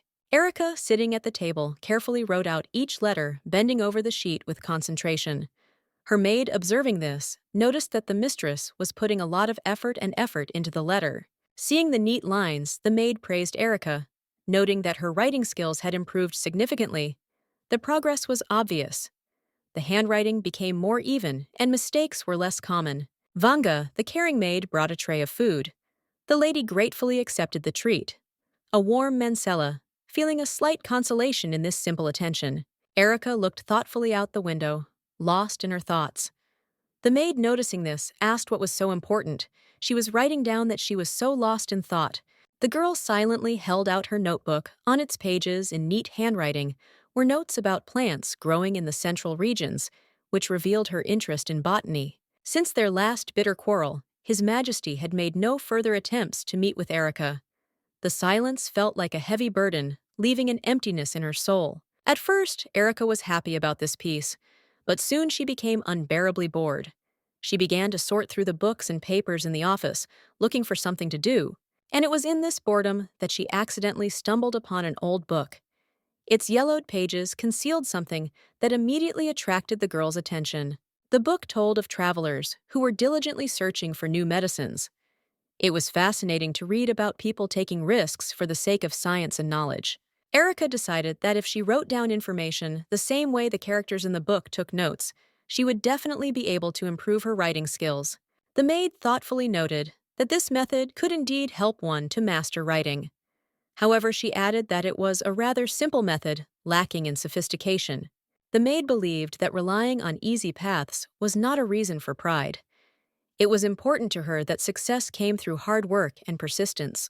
Lisa, who at first seemed cold and distant, soon revealed herself to be a surprisingly affectionate and warm person. Erica was amazed by this change. Suddenly, the image of her father appeared in the girl's mind.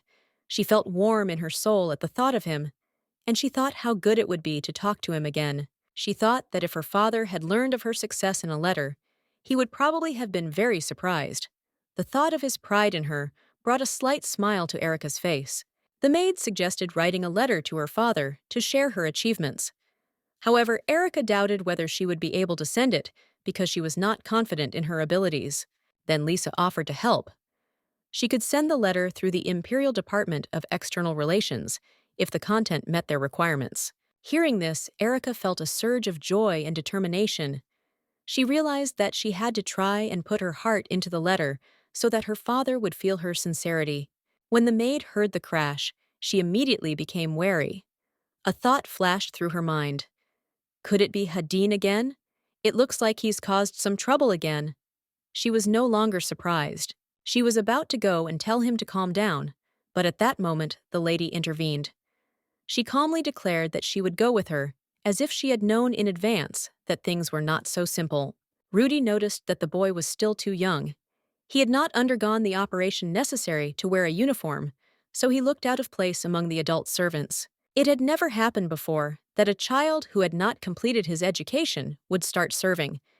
It was against all the rules, but for Haden, it seemed an exception had been made. Apparently, Haden simply had no other choice. Nowhere to go, no one to help. The service became his only refuge. Having an uncircumcised grandson in service, especially one so young, could create problems.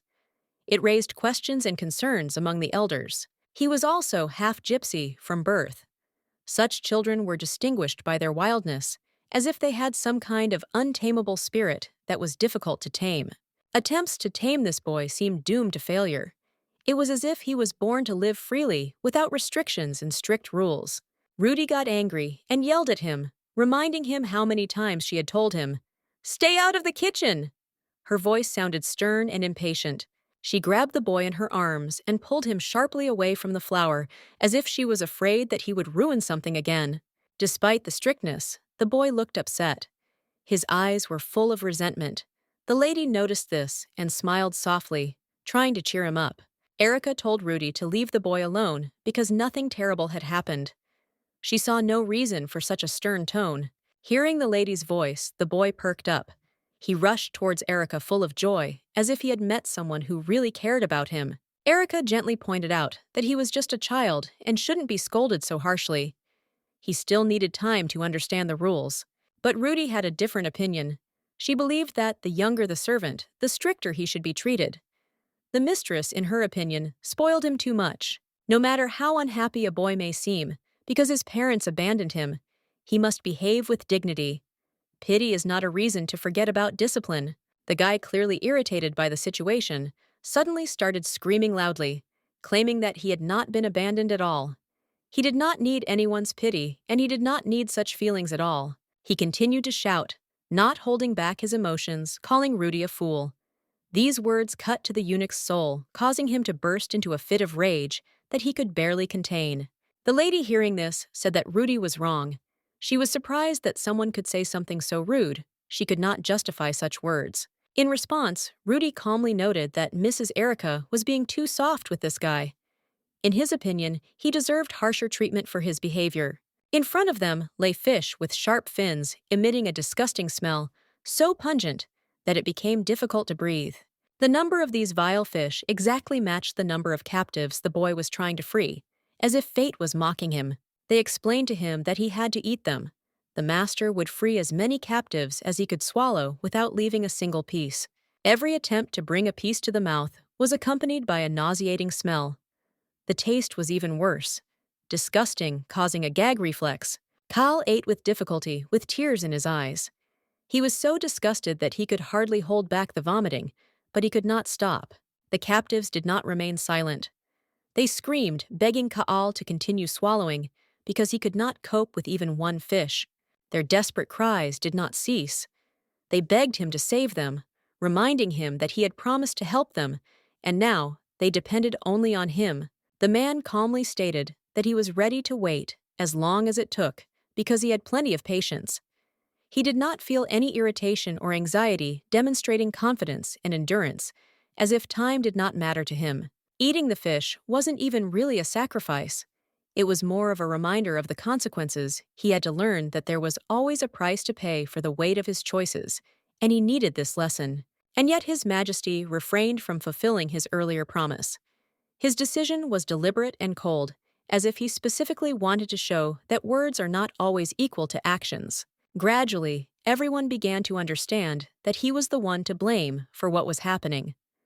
After all, if it weren't for his participation, perhaps these people would still be alive, and their tragedy might not have happened. They didn't just blame him, they held him responsible for their deaths. Anyone who had lost something important was sure that the boy should pay for it. The man said that those girls weren't just carrying children, they were going to give birth to the descendants of the dead knights and members of the royal family as if they wanted to continue their destiny. Their goal was to raise these children to hate the imperial family, to instill in them a thirst for revenge. This was to become their legacy, a hidden grudge passed on from the cradle. Sarjo then turned to His Highness, stating that an infirmary must be found immediately. He saw that help was needed immediately, and he was not going to delay his decision. Clell finally decided to admit his mistake to his father. He honestly said that he was wrong, and this admission was not easy for him, but deep down, he felt relief. After their death, he seemed to find peace. But soon the nightmare came back to him, reminding him that emotional wounds do not heal so quickly. The smell of blood, the unpleasant sensation of bony fins and slippery mucus haunted him. All of this inspired disgust, as if it reminded him of the bitter taste of fish. The eunuch who usually served him fell ill, so another man came in his place. His presence seemed unusual, but there was no choice. Pugh thought it was terrible. He was afraid of the Emperor, unable to shake off a feeling of anxiety at the mere thought of meeting him. He informed His Majesty that he was just pouring water, as if trying to hide something important behind empty words. His voice trembled, but he spoke the truth. But then he asked for something stronger. It seemed that it would help him cope with the tension and restore his confidence. Pugh promised that he would run for it right away. He felt much better when he left the room, as if the feeling of fear had gone with the open door. Cascade looked around with mild suspicion and asked what else was going on and why he was the one involved in this situation. He didn't understand what they wanted from him. It seemed he had failed to refuse again, as had often happened, and was now forced to replace the duty officer. Realizing this, Cascade knew he had to find a way to get out of here as quickly as possible. Pugh frowned and asked if he had understood correctly that Cascade was hinting at the need to go get some alcohol. He thought it was odd, but he wanted to make sure. However, Cascade found such a thought absurd. After all, His Majesty would hardly drink alone.